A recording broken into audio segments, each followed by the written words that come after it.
ஹல்லேலூயா. அவங்க நம்மத்தில் வந்திருப்பது ரொம்ப சந்தோஷம். எனக்கு நல்ல நண்பர், அவங்க அண்ணனுள்ள அப்போ ஆஃபீஸில் தான் சாம் ஜெபதுரை அண்ணன்கிட்ட ஊழியத்தில் இருந்தவங்க. எச்சரிப்பின் எக்கால சத்தம் என்கிற ஒரு ஊழியத்தை அவங்க செய்கிறாங்க. எனக்கு நீண்ட கால நண்பர். ஆமாம், நாங்கள் இணைந்து நிறைய ஊழியங்களை செய்திருக்கிறோம். கும்மிடிப்பூண்டியில் இருக்கிறாங்க. குடும்பமாக ஆண்டுடைய ஊழியத்தை அவங்க நிறைவேற்றி வராங்க. இன்றைக்கி நம்ம மத்தியில் அவங்க வந்திருப்பது ஒரு ஆசீர்வாதம். ஆமேன்னு சொல்ல மாட்டேன். ஹல்லேலூயா. அவங்க ஷார்ப்பாக 6 மணிக்கெலாம் இங்கே வந்துட்டாங்க. 5:55 என்ன பண்ணிட்டாங்க, வந்துட்டாங்க. ஹல்லேலூயா. ஆமேன். எத்தனை மணிக்கு பிரதர் மக்கள் வருவாங்க? நம்ம மக்கள் எப்பவுமே வரா மாதிரி தான் வருவாங்க. எல்லா இடத்துலையும் அப்படி தான், எல்லா இடத்துலையும் அப்படி தான். ஹல்லேலூயா. சில இடம்லாம் ரொம்ப ஷார்ப்பாக இருக்கு. நான் ஒரு சர்ச்சுக்கு போயிருந்தேன். 6:30 மணிக்குன்னு சொன்னாங்க. நாங்கள் போனோம் 7 மணிக்கு போகலான்னு நாங்கள் போனோம். 7 மணிக்கு போனால் கூட்டம் நிரம்பி வெளியே 6 நடந்துட்டு இருந்தது. நான் பாஸ்டருக்காக போய் கேட்குறேன், பாஸ்டர் அப்படின்னா, பிரதர் 6:30 வந்துடணும் எல்லாரும். நான் அது மாதிரி ட்ரெயின் பண்ணி வச்சுருக்கேன் எங்கள் விசுவாசிகள். எனக்கு கப்புச்சு. அப்போ இதுமாரி விசுவாசிகள் இருந்தால் வாழ்நாள் முழுக்க இந்த விசுவாசிகளுக்கு அடிமையாகவே இருக்கலாம் போல அப்படின்னு நான் நினச்சேன். நீங்கள் தப்பாக எடுத்துக்கூட அவ்வளோ அருமையாக 6:30 மணிக்கு வந்து 7:30 7க்கெல்லாம் கொடுத்துட்டாங்க. என்கிட்ட 7:05 கொடுத்துட்டாங்க. இப்போ எப்படி இருக்கு? ஓகே. அதனால் அவங்க சீக்கிரம் வந்துட்டாங்க. ஆண்டவர் அவங்கள கொண்டு நம்மோடு கூட பேசுவோம். விசுவாசிக்கிறீங்களா? நம்ம கரங்களை தட்டி அருமையான அந்த சகோதரர் ஜூலியஸ் பிரதர் அவங்களை வரவேற்போம். கர்த்தர் அவளை கொண்டு நம்மோடு கூட இந்த நாளில் பேசுவோம்.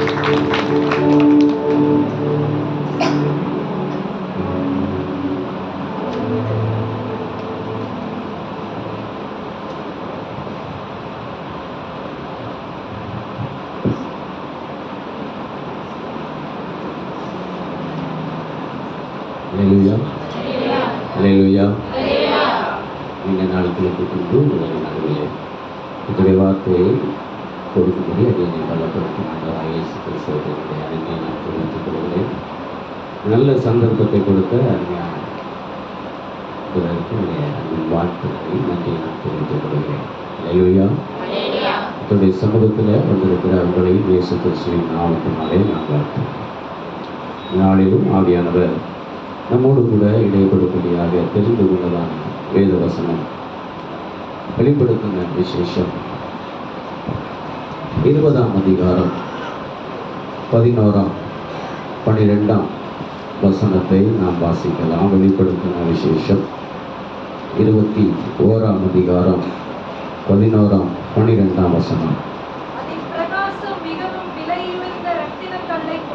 வெளிப்படுத்தின விசேஷம் பின்பு நான் பெரிய வெள்ளை சிங்காசனத்தையும் அதன் மேல் வீற்றிருக்கிறவரையும் கண்டேன். அவருடைய சமூகத்தில் இருந்து பூமியும் வானமும் அகன்று போயின. அவைகளுக்கு இடம் காணப்படவில்லை. மரித்தோராகிய சிறியோரையும் பெரியோரையும் தேவனுக்கு முன்பாக நிற்க கண்டேன். அப்பொழுது புஸ்தகங்கள் திறக்கப்பட்டன. ஜீவ புஸ்தகம் என்னும் வேறொரு புஸ்தகமும் திறக்கப்பட்டது. அப்பொழுது அந்த புஸ்தகங்களில் எழுதப்பட்டவைகளின்படியே மரித்தோர் தங்கள் தங்கள் கிரியைகளுக்கு தக்கதாக நியாய தீர்ப்பு அடைந்தார்கள். வேத வசனம் நமக்கு சொல்லுகிறது, ஒரு பெரிய வெள்ளை சிங்காசனத்தினுடைய நியாய தீர்ப்பு. அதில் ஆண்டவராகிய இயேசு கிறிஸ்து நியாயம் தீர்க்கிறவராய் அமர்ந்து மரித்த அத்தனை பேரும் உயிரோடு எழுப்பப்பட்டு அவர்கள் நியாயம் தீர்க்கப்படுகிறதை இந்த இடத்திலே நாம் பார்க்கிறோம். நம்ம இந்த வருஷத்தினுடைய கடைசி நடுவில் இருந்தாலும் ஆண்டவருடைய வருகையினுடைய கடைசி நிமிட நேரங்களுக்குள்ளே நாம் நின்று கொண்டிருக்கிறோம். வேதம் சொல்லுகிற எல்லா தீர்க்க தரிசனங்களும் இன்னைக்கு வேகமாக நிறைவேறி கொண்டிருக்கிறதை நாம் அறிந்திருக்கிறோம். இந்த கடைசி காலத்தில் ஆர்டிபிஷியல் இன்டெலிஜென்ட் என்று சொல்லப்படுகிறதான காரியம் வேகமாக முன்னோக்கி வருகிறதை நாம் பார்க்கிறோம். இதை வெளிப்படுத்தின விசேஷத்திலேயே 2000 ஆண்டுகளுக்கு முன்பாகவே இதெல்லாம் வரும் என்று சொல்லி தீர்க்க தரிசனமாய் சொல்லப்பட்டிருக்கிறதனுடைய நிறைவேறுதலாம் இது என்பதை நாம் அறிந்திருக்கிறோம். அவருடைய வருகை மிக சமீபமாய் இருக்கிறது என்று நாம் அறிந்திருக்கிற இந்த காலகட்டங்களிலே ஆண்டவருடைய ஒரு நியாய தீர்ப்பை குறித்து இந்த இடத்துல நாம் வாசிக்க கேட்டோம். இப்போ நம் கடைசி காலங்களிலே நின்று கொண்டிருக்கிறோம். ஆண்டவராகிய இயேசு கிறிஸ்துவனுடைய வருகை சமீபமாய் இருக்கிறது. அவருடைய ரகசிய வருகையிலே யாரெல்லாம் ஆவியினால் நிரப்பப்பட்டிருக்கிறார்களோ, யாரெல்லாம் அவருடைய பிள்ளைகளாக இருக்கிறார்களோ, அவர்கள் எல்லாம் என்ன பண்ணுவாங்க? மரித்தவர்கள் உயிரோடு கூட எழும்பப்பட்டு, உயிரோடு இருக்கிற நாம் என்ன பண்ணுவோம்? மறுரூபமாக்கப்பட்டு எடுத்துக்கொள்ளப்படுவோம் என்று வேதம் சொல்லுகிறது. மற்றவர்கள் இந்த பூமியிலே உபத்திரவ காலம் என்றும் மகா உபத்திரவ காலம் என்று அழைக்கப்படுகிற அந்த காலங்களுக்குள்ளே பிரவேசிப்பார்கள். அதற்கு பின்பு அர்மகதோன் என்கிறதான ஒரு யுத்தம் இந்த பூமியிலே நடைபெறும். இன்னைக்கு இருக்கிற ஒலிவ மலைக்கு கீழே இருக்கிறதான மெகிதோ பள்ளத்தாக்கு, இன்னைக்கு அந்த இடம் இருக்கிறது. அந்த இடத்துல அர்மகதோன் என்கிறதான யுத்தம் ஒன்று நடைபெறும். அந்த யுத்தத்திற்கு பின்பு 1000 ஆண்டு இந்த பூமியில அரசாட்சி நடைபெறும் என்று வேதம் நமக்கு சொல்லுகிறது. 1000 வருஷம் அரசாட்சி இருக்கா இல்லையா? 1000 வருடம் அரசாட்சி இருக்கு. யாரெல்லாம் அவரோடு கூட உயிர் தெழுந்தார்களோ அவர்கள் எல்லாம் இந்த பூமியில் என்ன பண்ணுவாங்க? 1000 ஆண்டுகள் அரசாட்சி செய்வார்கள். இந்த 1000 வருஷத்தினுடைய முடிவிலே ஒரு யுத்தம் நடக்கும். அந்த யுத்தத்திற்கு பேரு கோகு மாகோகு யுத்தம் என்று சொல்லி வேதம் அழைக்கிறார். இதுவும் அந்த ஒலிவ மலைக்கு கீழே தான் நடைபெறும். அந்த யுத்தம் முடிந்ததற்கு பின்பு வேத வசனம் சொல்லுகிறது, நாம் பார்க்கிற வானம் பூமி எல்லாம் என்ன பண்ணிடுமா? அழிந்து போய்விடும். அதற்கு பின்பு வெள்ளை சிங்காசனத்தினுடைய நியாய தீர்ப்பு ஒன்று நடைபெறும் என்று வேதம் நமக்கு சொல்லுகிறது. இந்த நியாய தீர்ப்பிலே யாரெல்லாம் மரித்திருக்கிறார்களோ அத்தனை பேரும் அங்கே நிறுத்தப்படுவார்கள். அவர்கள் 2 கூட்டமாக பிரிக்கப்பட்டு வேதம் சொல்லுகிற புஸ்தகங்கள் அங்கே என்ன பண்ணப்படும்? திறக்கப்படும். ஒரு புஸ்தகம் அல்ல, பல புஸ்தகங்கள் திறக்கப்படும். அதுல ஒரு புஸ்தகத்திற்கு பேர் என்ன புஸ்தகம்? ஜீவ புஸ்தகம் என்கிறதான ஒரு புஸ்தகம் திறக்கப்பட்டு அதுல யாரெல்லாம் பெயரெல்லாம் இருக்கிறதோ அவர்கள் ஒரு பக்கமும், யாருடைய பெயர்கள் எல்லாம் இல்லையோ அவர்கள் வேறொரு பக்கம் என்ன பண்ணுவாங்க? கடந்து போக வேண்டும். அதுதான் நித்திய காலமாய் இருக்கும் என்று சொல்லி வேதத்திலே சொல்லப்பட்டிருக்கிறதை நாம் அறிந்திருக்கிறோம். அவன் நம்முடைய பெயர் அந்த புஸ்தகத்துல இருக்குதா அப்படிங்கிறத நம்ம என்ன பண்ணணும்?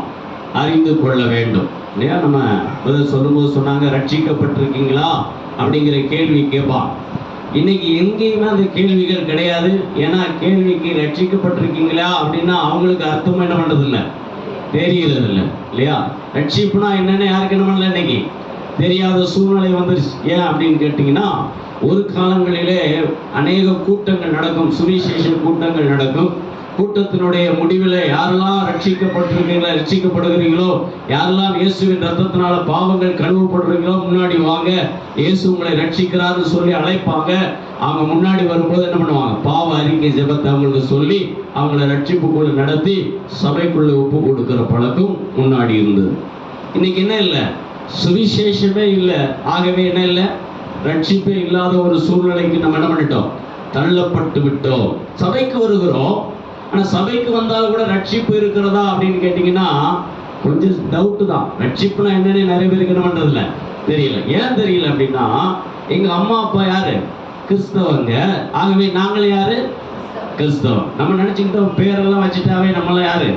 கிறிஸ்தவர்கள் அப்படின்னு நாம நினைத்து கொண்டோம். ஆனா பெயர் வச்சவர்கள் எல்லாம் கிறிஸ்தவர் அல்ல. கிறிஸ்து எங்க இருக்கணும்? உள்ள இருக்கணும். அவர்கள் யாரு? கிறிஸ்தவர்கள். கிறிஸ்து பிளஸ் அவள் கிறிஸ்தவர், அப்படிதானே? கிறிஸ்து பிளஸ் அவள் கிறிஸ்தவர். கிறிஸ்து நமக்குள்ள இருந்தா தான் நமக்குள்ள அந்த ரட்சிப்பினுடைய நீரூற்று இருக்கிறது என்பதை நாம் அறிந்து கொள்ள முடியும். ரட்சிப்பின் நீரூற்று நமக்குள்ளே இருக்க வேண்டும். ரட்சிக்கப்படும் போது வேதம் சொல்லுகிறது, நம்முடைய பெயரை ஆண்டவர் என்ன பண்றாரா? ஜீவ புஸ்தகத்தில் என்ன பண்ணுகிறார்? எழுதுகிறார் என்று சொல்லப்படுகிறதை நாம் வேதத்திலே நாம் அறிந்திருக்கிறோம். சரி, நம்ம பேரெல்லாம் இருக்குதா இல்லையா அப்படிங்கிறத நம்ம என்ன பண்ணணும்? அப்பப்போ என்ன பண்ணிக்கணும்? டெஸ்ட் பண்ணிக்கணும். இருக்குதா நம்ம பேரெல்லாம்? நம்ம பேரெல்லாம் இருக்குதா? எத்தனை பேர் நம்ம பேரை பார்த்துருக்கோம் ஜீவ புஸ்தகத்துல? ஜீவ புஸ்தகம்ங்கிற பேரே எங்களுக்கு தெரியாது. நாங்க எங்க அந்த பேர்ல எங்க பேர் இருக்குன்னு பாக்குறது? அந்த புஸ்தகத்துல நம்ம பேர் இருக்கா இல்லையா? எதுக்கோ நம்ம ஜெபம் பண்றோம்ல, என்னென்ன காரியங்களுக்கோ ஜெபம் பண்றோம். தேவ ராஜ்யத்துக்குள்ள போவதற்கு நம்ம பேர் இருக்கா அப்படிங்கறத நம்ம என்ன பண்ணணும்? அறிந்து கொள்ள வேண்டும் இல்லையா? படிக்கிற பிள்ளைகளை கொஞ்சம் கவனிச்சு பார்த்தீங்கன்னா, அந்த அட்டனன்ஸ்ல அவங்க பேர் இருந்தால் தான் அந்த கிளாஸ்ல என்ன பண்ண முடியும்? இருக்க முடியும். இல்லைன்னா என்ன பண்ண முடியாது? இருக்க முடியாது. அதே மாதிரி வேலைக்கு போறவங்க, வேலை செய்யறவங்க எல்லாம் அந்த அட்டனன்ஸ்ல இருக்கணும். என்ன இருக்கணும்? அவங்க பேரு இருக்கணும். அப்பதான் அந்த கம்பெனியில வேலை செஞ்சாவோ இல்லை அவங்க அலுவலகத்துல வேலை செஞ்சாவோ சம்பளம் கிடைக்கும். இல்லைன்னா என்ன பண்ணாது? சம்பளம் கிடைக்கும். அதே மாதிரி கடைசி நாளில ஆண்டவராகிய இயேசு கிறிஸ்து ஒரு புஸ்தகத்தை திறப்பார். அந்த புஸ்தகத்துக்கு என்ன பேரு? ஜீவ புஸ்தகம் என்று பெயர் எழுதப்பட்டிருக்கும். இந்த ஜீவ புஸ்தகத்துல நம்ம பேர் எழுதுவதற்கு ஒரு சில காரியங்கள் இருக்கிறது. அதைத்தான் நம்ம இன்னைக்கு வேகமா தியானித்து, அந்த பேர் இருந்தா என்ன நடக்கும், அந்த பேர் இல்லைன்னா என்ன நடக்கும் அப்படிங்கிறத நம்ம என்ன பண்ணலாம் பார்த்து நம்ம ஜெபித்து நம்ம கடந்து போகலாம். முதலாவதாக வேதம் சொல்கிறது, பிலிப்பியருக்கு எழுதின நிருபம் 4ஆம் அதிகாரம் 3ஆம் வசனத்தை நாம் வாசிக்கலாம். பிலிப்பியர் 4ஆம் அதிகாரம் 3ஆம் வசனம். அன்றியும் என் உத்தம கூட்டாளியே, அவர்களுக்கு உதவியாய் இருக்கும்படி உன்னையும் வேண்டிக் கொள்ளுகிறேன். அவர்கள் கிளமந்தோடும் மற்ற என் உடன் வேலையாட்களோடும் கூட சுவிசேஷ விஷயத்தில் என்னோடு கூட மிகவும் பிரயாசப்பட்டார்கள். அவர்களுடைய நாமங்கள் ஜீவ புஸ்தகத்திலே இருக்கிறது. அல்லேலூயா. அப்ப நம்முடைய பெயர் ஜீவ புஸ்தகத்தில் எழுதப்பட வேண்டும் என்று சொன்னால் நம்ம சுவிசேஷத்தை என்ன பண்ண வேண்டும்? அறிவிக்கிறவர்களாக இருக்க வேண்டும். முதல்ல சுவிசேஷம்னா என்ன நமக்கு என்ன பண்ணிருக்கணும்? தெரிந்திருக்கணும். அதான் சுவிசேஷம்னா என்ன?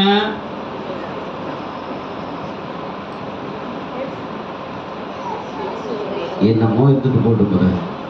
சுவிசேஷம்னா என்ன? 4 புஸ்தகம், சுவிசேஷ புத்தகம் இருக்கிறது. மத்தேயு, மார்க்கு, லூக்கா, யோவான். 4 புஸ்தகத்தை நீங்க வாசித்து பார்த்தீங்கன்னா, இயேசு கிறிஸ்து நமக்காக என்ன பண்ணார்? பூமியில பிறந்தார், நமக்காக மரித்தார், நமக்காக அடக்கம் பண்ணப்பட்டார், 3ஆவது நாள் உயிரோடு கூட எழுந்தார். இதோட கூட என்ன பண்ணியிருக்கோம்? 4 சுவிசேஷம் என்ன பண்ணியிருக்கோம்? நிறைவு பெற்றிருக்கும். இதுதான் என்னது? சுவிசேஷம். இயேசு கிறிஸ்து வருவதை, நமக்காக வந்ததை நம்ம என்ன பண்ணணும்? மற்றவர்களுக்கு அறிவிக்க வேண்டும். நம்ம பெற்றுக்கொண்டதான ரட்சிப்பை மற்றவர்களுக்கு என்ன பண்ண வேண்டும்? அறிவிக்க வேண்டும். வேதம் சொல்லுகிறது, கர்த்தராகிய இயேசு கிறிஸ்துவை விசுவாசி, அப்பொழுது நீயும் வீட்டார் என்ன பண்ணுவீங்க? ரட்சிக்கப்படுவீங்க. அப்படின்னா நம்மை ரட்சிப்புக்குள்ள நம்மை நடத்தினவர் நம்ம மாத்திரம் அல்ல, நம்முடைய குடும்பத்தையாக என்ன பண்ணிடணும்? கர்த்தருக்குள்ள கொண்டு வந்துடணும். சுவிசேஷத்தை அறிவித்து இல்லையா? வேதம் அப்படித்தான் சொல்லுகிறார். அநேக கணவர் இன்னைக்கு ரட்சிக்கப்படாத ஒரு சூழ்நிலைக்குள்ள தள்ளப்பட்டு இருக்கிறத நம்ம கவனிக்கிறோம். வேதம் என்ன சொல்லுகிறது பெண்களுக்கு அப்படின்னா, நீங்க வாயை மூடிட்டு கம்முன்னு இருங்க இல்லையா? அவங்க நடக்க சரியா இருந்தா அதை பார்த்து என்ன பண்ணப்படுவாங்க? ரட்சிக்கப்படுவார்கள் என்று சொல்லி வேதம் சொல்லுகிறார். அப்ப நம்ம குடும்பத்துல நம்ம சுவிசேஷத்தை அறிவித்து நம்முடைய பிள்ளைகளை கர்த்தருக்குள்ள என்ன பண்ணணும்? கொண்டு வர வேண்டும். இன்னைக்கு நம்ம பிள்ளைகள் எல்லாம் கர்த்தருக்குள்ள இருக்கிறாங்களா அப்படின்னு கேட்டீங்கன்னா, நிறைய குடும்பத்துல இல்லை என்கிறதான சத்தம் தான் வருகிறது இல்லையா? ஏன்னா நம்ம எல்லாமே கம்ப்யூட்டர் யுகத்தில் வந்துட்டோம், எல்லாம் மொபைல் அடிக்டேஷனுக்குள்ள போயிட்டோம். ஆகவே இன்னைக்கு எல்லாமே எதில் வந்துருச்சு? மொபைல்ல வந்துருச்சு இல்லையா? இன்னைக்கு சர்வீஸ் கூட எதில் வந்துருச்சு? மொபைல்ல பார்த்துடுறான் இல்லையா? சண்டே சர்வீஸ் கூட போறதில்லை இல்லையா? கடைசி நாட்களிலே சபை கூடி வருகிறதை விட்டு விடுகிறது போல நீங்களும் விட்டு விடாதீர்கள் என்று சொல்லி என்ன பண்ணணுமா? புத்தி சொல்லணும்னு சொல்லி இருக்கா இல்லையா? அந்த காலத்துக்குள்ள வந்துட்டோம் இல்லையா? வந்துட்டோமா இல்லையா? இன்னைக்கு நிறைய பேர் என்ன பண்ணிடுறாங்க? டிவியில மொபைல்ல என்ன பண்ணிடுறாங்க?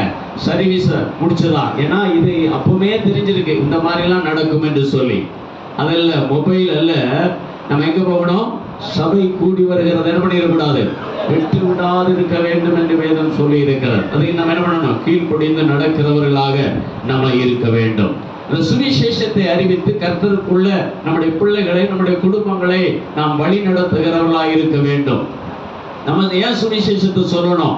அதுக்குதான் ஊழியக்காரங்க இருக்காங்களே, நாங்க ஏன் சொல்லணும் அப்படின்னு நீங்க கேட்டீங்கன்னா, வேத வசனம் சொல்லுகிறது. 1 நாளாகமம் 16ஆம் அதிகாரம் 23ஆம் வசனத்திலையும் சங்கீதங்களின் புஸ்தகம் 96ஆம் சங்கீதம் 2ஆம் வசனத்திலையும் வேதம் இப்படி சொல்லுகிறது, பூமியின் சகல குடிகளே கர்த்தரை பாடி நாளுக்கு நாள் அவருடைய ரட்சிப்பை சுவிசேஷமாய் அறிவியுங்கள் என்று சொல்லுகிறதை நாம் பார்க்கிறோம். அப்போ பூமியில குடியிருக்கிறவர்கள், நம்மெல்லாம் பூமியில குடியிருக்கிறோமா, வானத்துல குடியிருக்கிறோமா?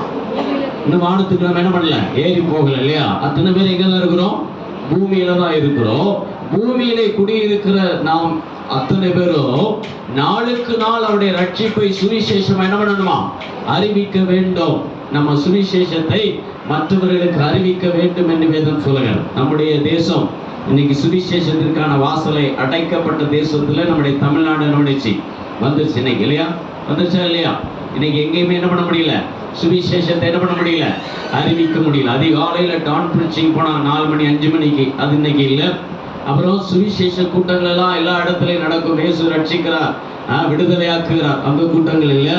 இன்னைக்கு என்ன பண்ண முடியல, ட்ராக்ஸ் என்ன பண்ண முடியல, கொடுக்க முடியல. ஏதோ சபைக்குள்ள மாத்திரம் இன்னைக்கு என்ன பண்ணிக்கிறது, கூட்டம் நடந்து கொண்டு இருக்கிறது. இதை மீறி ஒரு சிலர் என்ன பண்றாங்க, ஆங்காங்கே கர்த்தருக்காக ஊழியங்களை நிறைவேற்றி கொண்டிருக்கிறார்கள், செத்தாலும் சாகுறோம் என்று சொல்லி. ஆகவே இன்னைக்கு அத்தனை கதவுகளும் அடைக்கப்பட்டிருக்கிற நிலைமைக்குள்ளதான் நம்முடைய தமிழ்நாடு இன்னைக்கு நின்று கொண்டு இருக்கிறார். பக்கத்துல கர்நாடகாவில் நல்லா இருக்கிறது, ஆந்திராவில் நல்லா இருக்குது. ஆனா நமக்கு தான் என்னது, இன்னைக்கு விரோதம் இல்லாத நாடு இல்லையா? நமக்கு RSS ஆட்சி இல்லாத ஒரு இடம் தான் நம்முடைய தமிழ்நாடு. ஆனா என்ன இல்லை, சுவிசேஷம் இன்னைக்கு கடந்து போக முடியவில்லை. ஆகவே நம்ம சுவிசேஷத்தை அறிவிக்கணும், நாளுக்கு நாள் என்ன பண்ணணும், அறிவிக்கணும். வேதம் அப்படித்தான் சொல்லுகிறது இல்லையா? அதுக்கு தான் இன்னைக்கு ஒரு கூட்டத்தை கர்த்தர் எதிர்பார்த்து கொண்டு இருக்கிறார். ஆங்காங்கே கர்த்தருடைய எழுப்புதலின் காலங்களில் கர்த்தர் பலத்த காரியங்களை செய்வதற்கு இன்னைக்கு நம்முடைய தேசம் ஆயத்தமாக்கி கொண்டு இருக்கிறது என்பதை நாம் அறிந்து கொள்ள வேண்டும். ஏன் நம்ம சுவிசேஷத்தை பிரசங்கிக்கணும்? சுவிசேஷத்தை பிரசங்கிக்கலன்னா நம்ம நிலைமை என்ன அப்படின்னு கேட்டீங்கன்னா, 1 கொரிந்தியர் 9ஆம் அதிகாரம் 16ஆம் வசனத்துல வேதம் சொல்லுகிறது, சுவிசேஷத்தை நான் பிரசங்கித்து வந்தோம், மேன்மை பாராட்ட எனக்கு இடமில்லை, அது என் மேல் விழுந்த கடமையா இருக்கிறது. சுவிசேஷத்தை நான் பிரசங்கியாதிருந்தால் எனக்கு ஐயோ அப்படின்னு சொல்லப்பட்டிருக்கிறது. அப்படின்னா ஒவ்வொரு தனிப்பட்ட நபரும் சுவிசேஷத்தை என்ன பண்ணணும், அறிவிக்க வேண்டும். சுவிசேஷகர்கள் இன்னைக்கு இருக்கிறார்கள், போதகர்கள் இருக்கிறார்கள், சபை இருக்கிறது.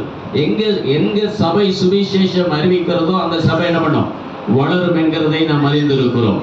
தேவன் சுவிசேஷர்களை கர்த்தர் எழுப்பி இருக்கிறார். அவர்கள் என்ன பண்றாங்க, ஒவ்வொரு இடங்களிலே சென்று கர்த்தருடைய வார்த்தை என்ன பண்றாங்க, அறிவிக்கிறவர்களாக இருக்கிறார்கள். அது மாத்திரமல்ல, நீங்க ஒவ்வொருத்தரும் சுவிசேஷத்தை என்ன பண்ணணும், அறிவிக்க வேண்டும் என்று வேதம் நமக்கு சொல்லுகிறார். அல்லேலூயா. ஆனா நம்ம என்ன சொல்றோம் அப்படின்னு கேட்டீங்கன்னா, நாங்க ரொம்ப பிஸியா இருக்கோம் அப்படின்னு நம்ம சொல்றோம் இல்லையா? கிறிஸ்தவங்களுக்கு இன்னைக்கு நிறைய காரியங்கள் என்ன இல்லை, நேரமே என்ன பண்ணல இல்ல. ஜெபிக்கிறதுக்கு நேரம் இருக்காது, இல்ல பைபிள் வாசிக்கிறதுக்கு நேரம் இருக்காது, சபைக்கு வர்றதுக்கு நேரம் இருக்காது, சுவிசேஷத்தை அறிவிக்கிறதுக்கு நமக்கு என்ன இருக்காது, நேரம் இருக்காது. அதனாலதான் 2000 ஆண்டுகளுக்கு முன்னதாகவே வேதத்துல எழுதி வச்சுட்டாங்க, நமக்கு யாரெல்லாம் நேரம் இல்லைன்னு சொல்றீங்களோ அவங்களுக்காக எழுதி வைத்திருக்கிறார்கள். 2 தீமோத்தேயு 4ஆம் அதிகாரம் 2ஆம் வசனத்துல அப்போஸ்தலனாகிய பவுல் எழுதுகிறார், சமயம் வாய்த்தாலும் சமயம் வாய்க்காவிட்டாலும் ஜாக்கிரதையாய் திருவசனத்தை பண்ணு, பிரசங்கம் பண்ணு, எல்லா நீடிய சாந்தத்தோடும் உபதேசத்தோடும் கண்டனம் பண்ணி கடிந்து கொண்டு புத்தி சொல்லு அப்படின்னு சொல்லியிருக்காரு. எங்கேயாவது பற்று போடும் சொல்லியிருக்கிறாரா? என்ன பண்ணணுமா, என்ன பண்ணணுமா, அது சொல்றதுக்கே பயமா இருக்கு. கடிந்து கொண்டு கண்டனம் பண்ணி என்ன பண்ணணுமா, புத்தி சொல்லணுமா. நம்ம ஹார்ஸா பேசினாவே நமக்கு என்ன பண்ணாது, பிடிக்காது இல்லையா? கர்த்தர் உங்களை ஆசீர்வதிக்கிறார் அப்படின்னா நமக்கு ரொம்ப சந்தோஷம். ஆசீர்வாதம்னா என்னன்னு நம்ம கேட்டா நமக்கு என்ன பண்ணாது, தெரியாது இல்லையா? ஆமாவா இல்லையா? வேதம் சொல்லுகிறது, உன் ஆத்துமா வாழ்கிறது போல நீ எல்லாவற்றிலும் வாழ்ந்து என்ன பண்ணணுமா, சுகமா இருக்கணும். நம்ம என்ன நினைச்சுக்கிட்டோம், என்னுடைய பிரச்சனையெல்லாம் என்ன பண்ணிடணும், மாறிடணும், அதுதான் ஆசீர்வாதம் அப்படின்னு நம்ம என்ன பண்ணிட்டோம், நினைச்சிட்டோம். அது நம்ம மேல இருக்கிற தவறு. சரி, ஆசீர்வாதம் அல்ல. வேதம் சொல்லுகிறது, கண்டனம் பண்ணி கடிந்து கொண்டு அவங்களுக்கு என்ன பண்ணணுமா, புத்தி சொல்ல வேண்டும். கண்டனம் பண்ணினா யாருக்கு என்ன பண்ணாது, பிடிக்காது. அடுத்த முறை என்ன பண்ண மாட்டோம், வர மாட்டோம். சில நேரத்தில் அடுத்த இடத்துல என்ன பண்ண மாட்டாங்க, கூப்பிடவும் மாட்டான். சரியா? அப்படிப்பட்டதான காலகட்டங்களுக்குள்ளதான் நம்ம என்ன பண்ணிட்டு இருக்கிறோம், போய் கொண்டு இருக்கிறோம். நமக்கெல்லாம் நல்ல ஆறுதலான வார்த்தை வந்தால் தான் நமக்கு எப்படி இருக்கும், ரொம்ப சந்தோஷமா இருக்கும். ஆமாவா இல்லையா? ஆமாவா இல்லையா? ஆமான்னு சொல்ல முடியல, இல்லைன்னு சொல்ல முடியல. ஆமா, வேத வசனம் சொல்லுகிறது ஒவ்வொரு நாளும் என்ன பண்ணணுமா? சுவிசேஷமாய் அறிவிக்க வேண்டும். சமயம் வாய்த்தாலும் சமயம் வாய்க்காவிட்டாலும் என்ன பண்ணணும்? சுவிசேஷத்தை அறிவிக்க வேண்டும். வேல்சு தேசத்துல ஒரு பெரிய எழுப்புதல் வந்தது. எத்தனை பேருக்கு தெரியும்னு தெரியல. அந்த வேல்சு தேசத்துல எழுப்புதல் வந்த போது ஆண்டவர் பயன்படுத்துற பாத்திரங்கள் எல்லாம் நீங்க கவனிச்சு பார்த்தீங்கன்னா ரொம்ப ஆச்சரியமா இருக்கும். பெரிய பெரிய ஊழியக்காரர்கள் அல்ல, எல்லாம் பார்த்தீங்கன்னா இந்த மாதிரி சின்ன முன்னாடி இருக்கிறாங்களே சின்ன பிள்ளைகளை தான் ஆண்டவர் என்ன பண்ணாரு? பலமா பயன்படுத்தி ஒரு பெரிய அசைவை வேல்சு தேசத்துல ஆண்டவர் செய்தான். வேல்சு தேசத்துல செய்த ஆண்டவர் இந்திய தேசத்துல செய்வாரா, செய்ய மாட்டாரா? ரெட்டியா இருக்கிறார் செய்வதற்கு. நம்ம பார்க்காத ஒரு பெரிய எழுப்புதல் கர்த்தர் என்ன பண்ண போறாரு? கட்டளையிட போகிறார். எப்போ வரும், எப்படி வரும் தெரியாது. ஆனா சீக்கிரமா அந்த காரியங்கள் எல்லாம் போகிறது, நடைபெற போகிறது. இங்க எழும்புகிறதான அந்த எழுப்புதல் தான் உலகத்தை என்ன பண்ண போகிறது? அசைக்க போகிறது. அல்லேலூயா. அந்த நாட்களிலே கர்த்தருடைய வார்த்தையை நம்ம என்ன பண்ண போறோம்? வல்லமையாய் பிரசங்கிக்க போகிறோம். அதுக்கு இப்பவுமே நம்ம என்ன பண்ணிடணும்? ஆயத்தமாயிரணும். அப்படி ஆயத்தமாகலன்னா நம்ம பெயரை ஆண்டவர் எந்த புஸ்தகத்தில் எழுத மாட்டாரு? ஜீவ புஸ்தகத்துல எழுத மாட்டார். அப்போ நம்முடைய பெயர் ஜீவ புஸ்தகத்துல எழுதப்பட வேண்டும் என்று சொன்னால் நம்ம என்ன செஞ்சிருக்கணும்? நம்ம என்ன செய்யணும்? சுவிசேஷத்தை என்ன பண்ணணும்? அறிவிக்கணும். ஆண்டவருடைய ரட்சிப்பை ஒவ்வொரு நாளும் சுவிசேஷம் என்ன பண்ணணும்? அறிவிக்க வேண்டும். யாருக்கு அறிவிக்கணும்? யாரெல்லாம் நம்முடைய நண்பர்களா இருக்கிறார்களோ, நம்முடைய அருகில் இருக்கிறார்களோ, உறவினர்களா இருக்கிறார்களோ அவர்களுக்கு சுவிசேஷத்தை சொல்லி இயேசு கிறிஸ்துவின் அன்பை எடுத்து சொல்லி அவருடைய பாவங்களை கழுவி சுத்திகரித்து அவருடைய பெயரை ஜீவ புஸ்தகத்தில் எழுதுவதற்கு நம்ம ஒரு சுவிசேஷ ஊழியத்தை செய்கிறவர்களாக என்ன பண்ணியிருக்க வேண்டும்? மாறி இருக்க வேண்டும். அப்போ அவங்களுடைய பெயரை ஆண்டவர் ஜீவ புஸ்தகத்தில் என்ன பண்ணுவார்? எழுதுவார். இரண்டாவது, ஆண்டவர் யாருடைய பெயரை ஜீவ புஸ்தகத்தில் எழுதுவார்? வெளிப்படுத்தின விசேஷம் 3ஆம் அதிகாரம் 5ஆம் வசனத்தை நாம் வாசிக்கலாம். வெளிப்படுத்தின விசேஷம் 3ஆம் அதிகாரம். ஜெயம் கொள்ளுகிறவன் எவனோ அவனுக்கு வெண்வஸ்திரம் தரிப்பிக்கப்படும். ஜீவ புஸ்தகத்திலிருந்து அவனுடைய நாமத்தை நான் கிறுக்கி போடாமல் என் பிதா முன்பாகவும் அவருடைய தூதர் முன்பாகவும் அவன் நாமத்தை அறிக்கையிடுவேன். அல்லேலூயா. இரண்டாவது, நம்முடைய பெயர் ஜீவ புஸ்தகத்துல எழுதப்பட வேண்டும் என்று சொன்னால் நம்ம ஜெயம் கொள்ளுகிறவர்களாக இருக்க வேண்டும். எப்படி இருக்கணும்? ஜெயம் கொள்ளுகிறவர்களாக இருக்க வேண்டும் இல்லையா? வேதம் அப்படித்தான் சொல்லுகிறது இல்லையா? நீங்க கவனிச்சு பார்த்தீங்கன்னா வெளிப்படுத்தின விசேஷத்துல 8 முறை ஜெயம் கொள்ளுகிறவன் எவனோ, ஜெயம் கொள்ளுகிறவன் எவனோ அப்படின்னு சொல்லி சபைக்கு எழுதும் போதெல்லாம் என்ன பண்றாரு? எழுதுகிறார். எழுதிட்டு அதை எழுதிட்ட உடனே கீழே எழுதுவாரு, காது உள்ளவன் என்ன பண்ண கடவன்? கேட்க கடவன். ஏன்னா நம்ம காது சில நேரத்துல என்ன பண்ணாது? கேட்காது. பாம்புலையே பாத்தீங்கன்னா ஒரு பாம்பு என்ன பண்ணாது? என்னதான் மகுடி ஊதுனாலும் என்ன பண்ணாதான்? கேட்காதான். என்ன பாம்பு அது? செவிட்டு பெரியன். என்ன செவிட்டு பெரிய பாம்புக்கு காது இருக்கா இல்லையான்னு என்ன கேட்காதீங்க, காது இருக்கு. அதனால தான் என்ன பண்ணல, மகுடி ஊதுனா கூட அந்த பாம்பு என்ன பண்ணல, கேட்கல. செவிட்டு பெரியன் இல்லையா? அந்த மாதிரி காது உள்ளவன் கேட்க கடவுள்னு ஆண்டவர் 7 முறை எழுதுகிறார். ஏன்னா சிலர் என்ன பண்ண மாட்டாங்க, கேட்க மாட்டாங்க.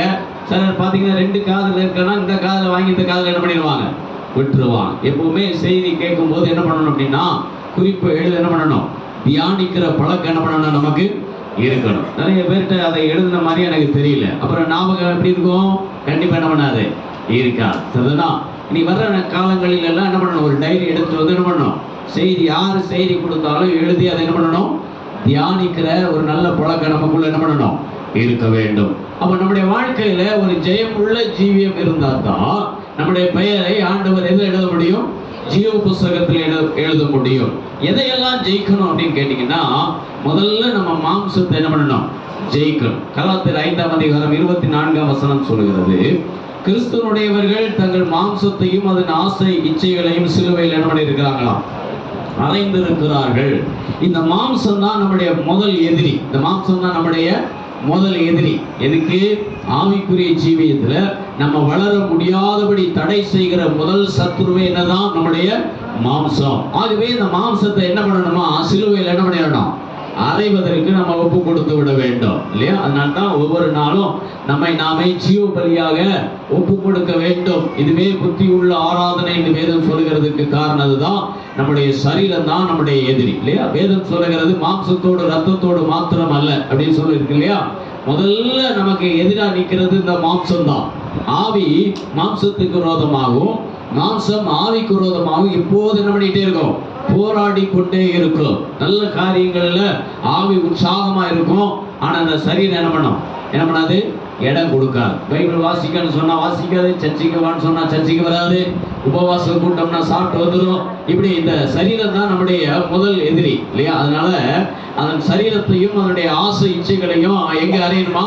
சிலுவையிலே அறைந்து ஆவியிலே நடப்பதற்கு நம்ம என்ன பண்ண வேண்டும்?